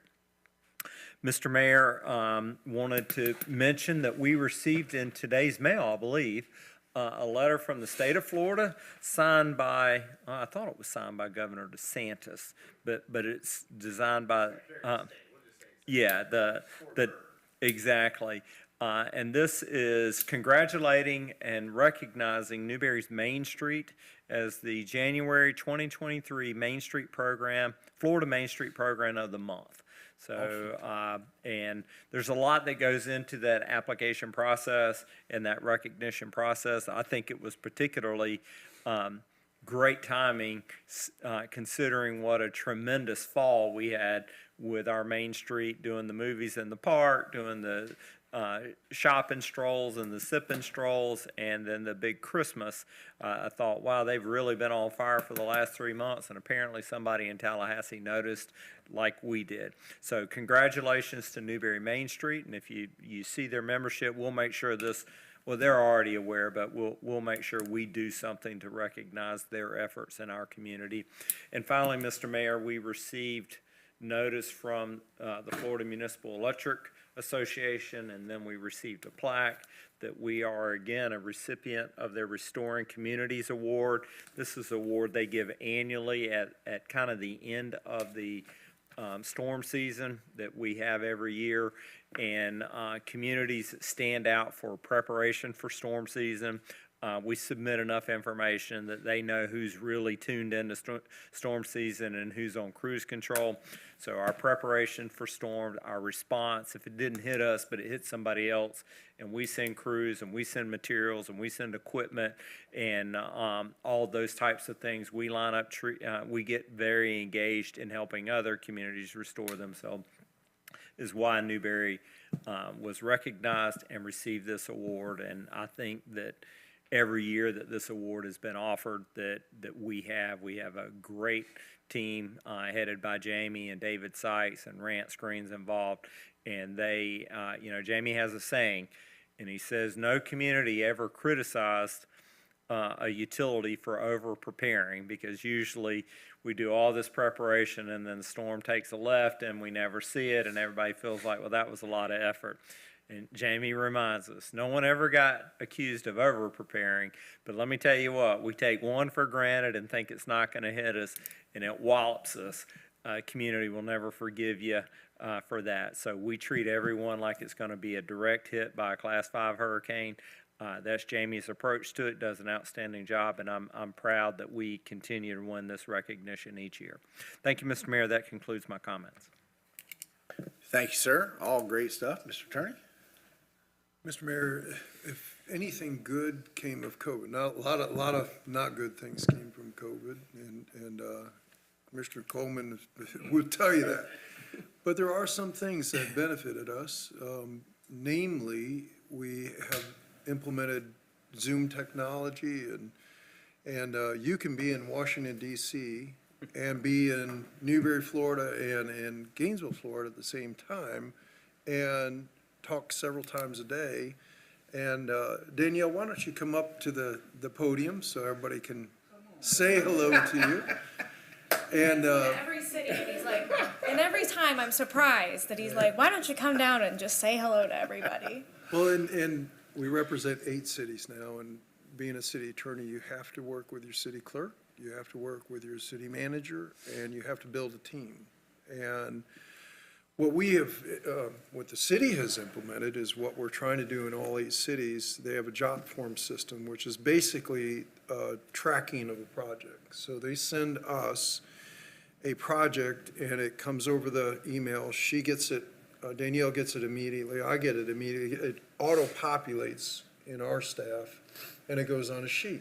And then we go to our department head meetings, and we say, okay, is this done? Is this done?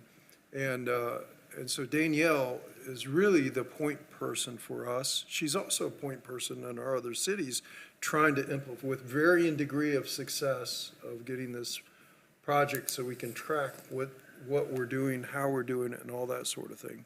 But I wanted to read you something I got from Dallas last Thursday.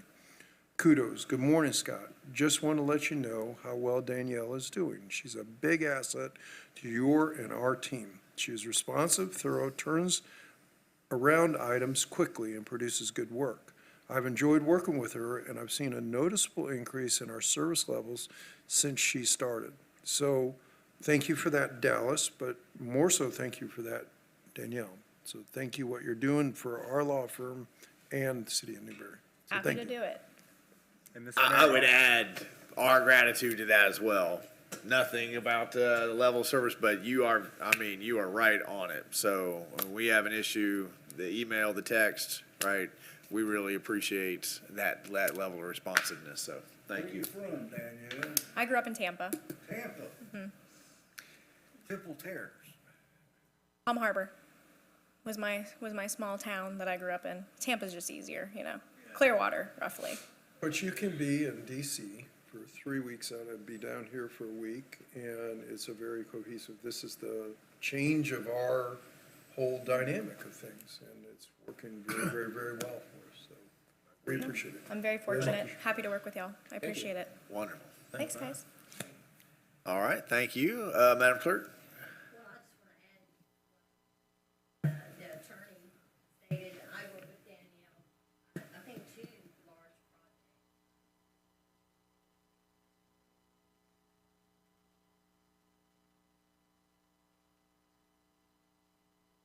Retreat.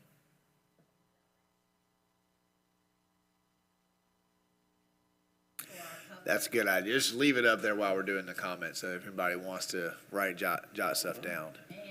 Look at how quick that was. Good job.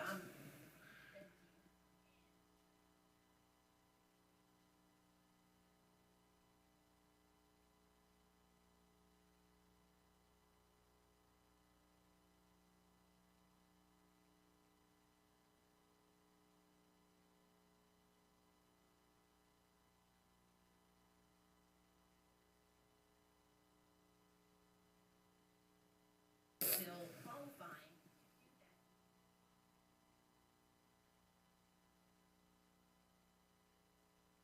Will be,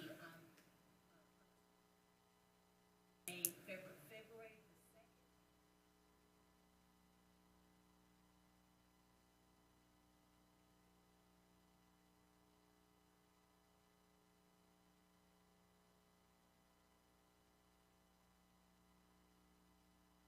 2nd. Mr. Farnsworth? So, also, what is the deadline for somebody to register with the city of Newberry in order to vote in the city election? That is the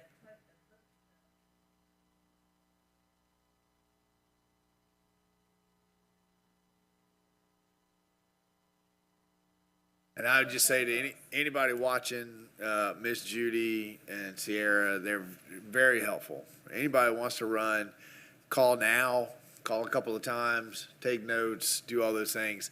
Please don't wait until February 20th to start that process, because there's paperwork that has to be filled out. There's things that have to be done.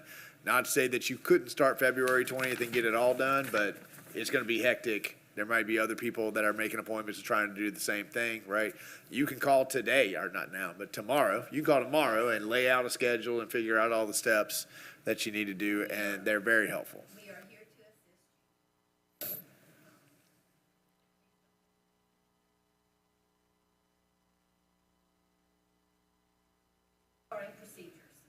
Absolutely. All right, thank you, Madam Clerk. Anything else?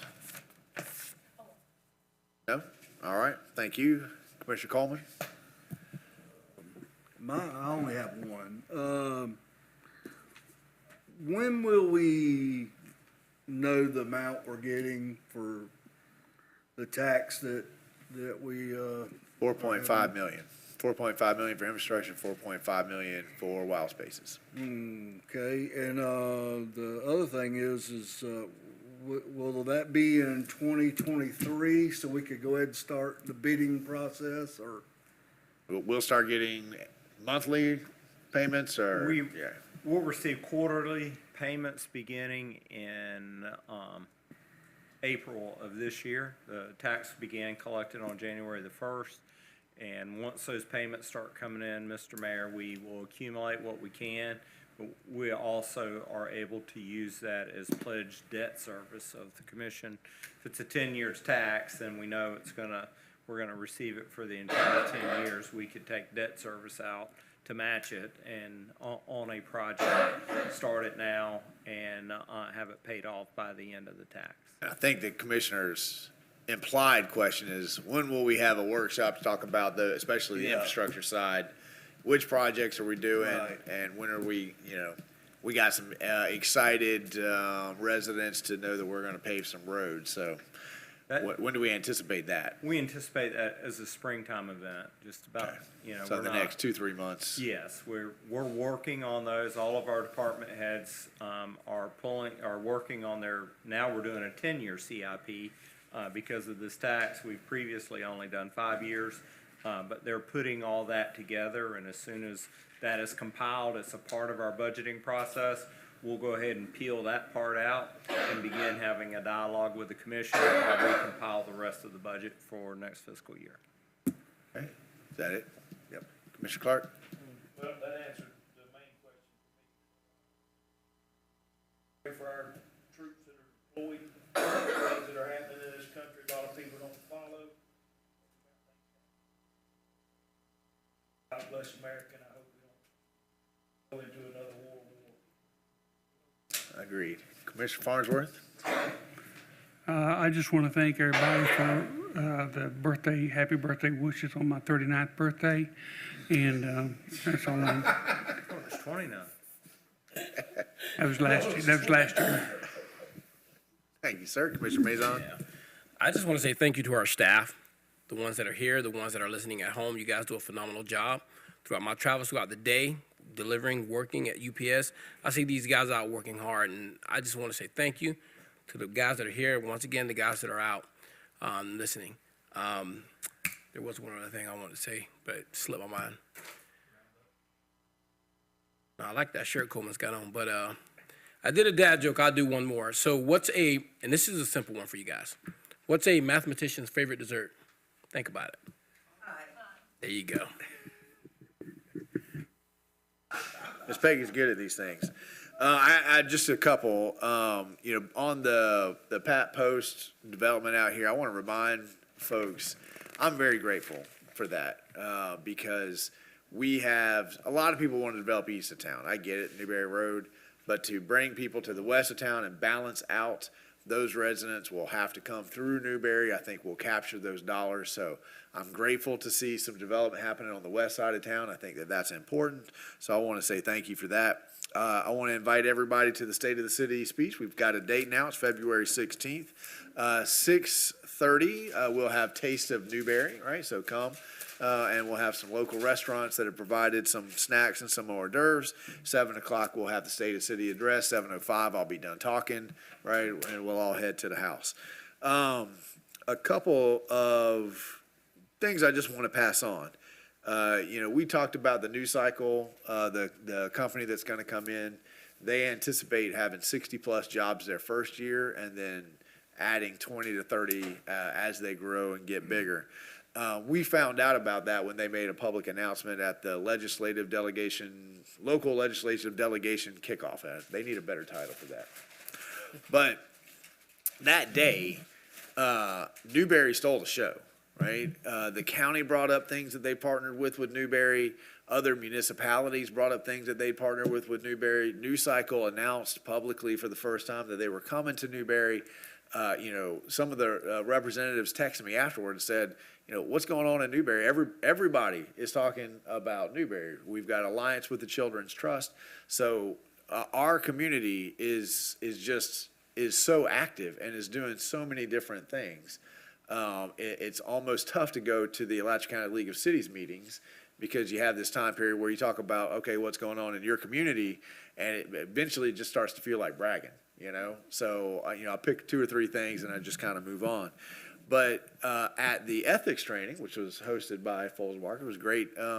Had a good time, had lots of good conversations. I can't remember if it was the city manager or the city mayor, came up to me and asked if they could meet with us because they have recognized that internally there's some things that they could improve, and they've looked around at other municipalities. And he said on every single metric, Newberry is setting the bar. So he actually asked if he could meet with our upper management and ask some questions and talk to us about what we are doing. And to me, that's almost cooler than even the delegation kickoff. When other cities come and say, hey, I need to learn what you guys are doing. I want to sit and talk with y'all and figure out, in these different categories, how you're able to do what you're able to do. Because for 5 years, we have reduced or maintained a tax structure while increasing levels of service. You've heard it in the accomplishments tonight. There's no other city our size that has an app where you can go on and you can report potholes and you can report outages and you can do things almost instantaneously the way that we do. A 24/7 call center where you can call. People are mad that they got to wait 10 minutes on the call center. When I first started, there was no call center.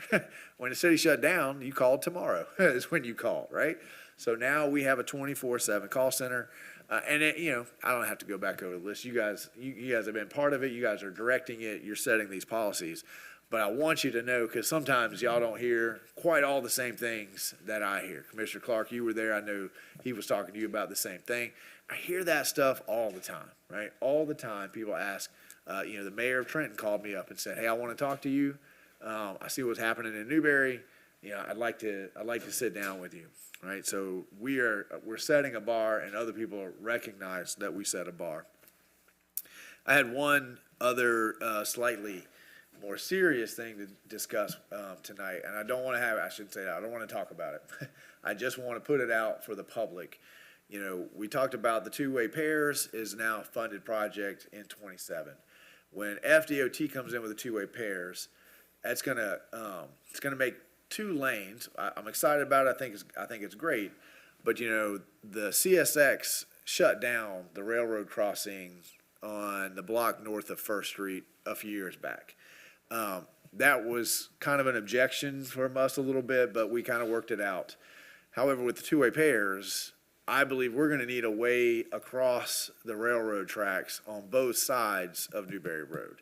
So I don't know that that's for certain, but my gut tells me we do. I'd like staff to spend a little bit of time analyzing what are the consequences of the two-way pairs without a northern access across the railroad tracks there, and come back and give us a presentation, because I think we need to go back to CSX and reevaluate that decision and open that road back up. So again, I'm not trying to, I know it's getting late. I don't want to embark on that conversation tonight, but I do want to get it out there that we're thinking about it.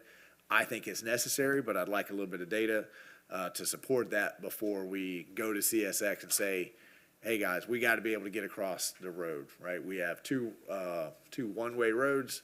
We need that access. So again, I don't want to go down that, not get into a weeds on it tonight. That's my final comment for tonight. Public comments.